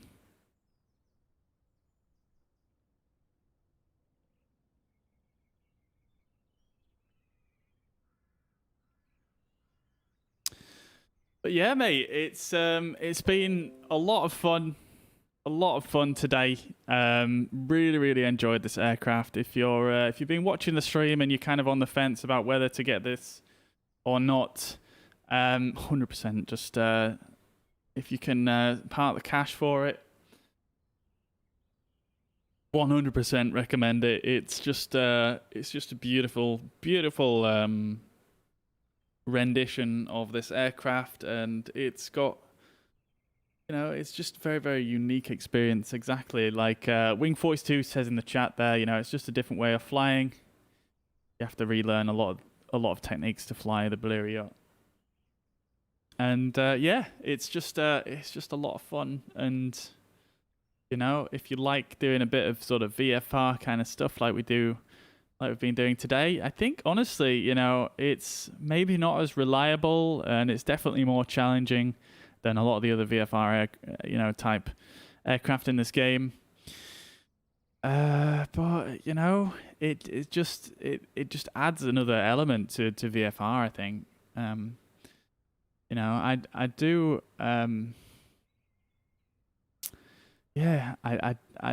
I do a lot of IFR because I like the challenge of setting it all up and making a really nice touchdown and things like that. But I feel like VFR can be a bit too simple sometimes. I might be wrong. I might offend some people with that, but I think with this plane, it just spices things up. You know what I mean? But it's just a lot of fun. But anyway, that's going to be me for now. Before I go on waffling for ages, I want to just thank everybody in the chat right now for all your support today. Thank you so much for watching. Everybody in the chat right now, I've got Captain Jakes, we've got Will, Mariner, Brandon, Andy, we've got Weddy, we've got Slovenian Spotter, we've got Duto, Scoobs, of course, Timo, Little Lion, Wing 42, of course. Make sure you go and check out Wing 42. I'll put the link again in the chat. I'll stick that down there. Make sure you check them out. Thank you very much for coming by. Melvin again. Melvin, Rich Cummings, Aaron, Johnny, Char, Jason, and John. All you guys, thank you so much for the support. I appreciate it. I hope you've had a good time, and I'll see you again in the next stream later on in the week, probably Wednesday, I think, or maybe even Thursday this week, actually, not Wednesday. But thank you so much for tuning in, Swordfish. Thank you again for dropping by, and I'll catch you in the next one. So, bye-bye for now.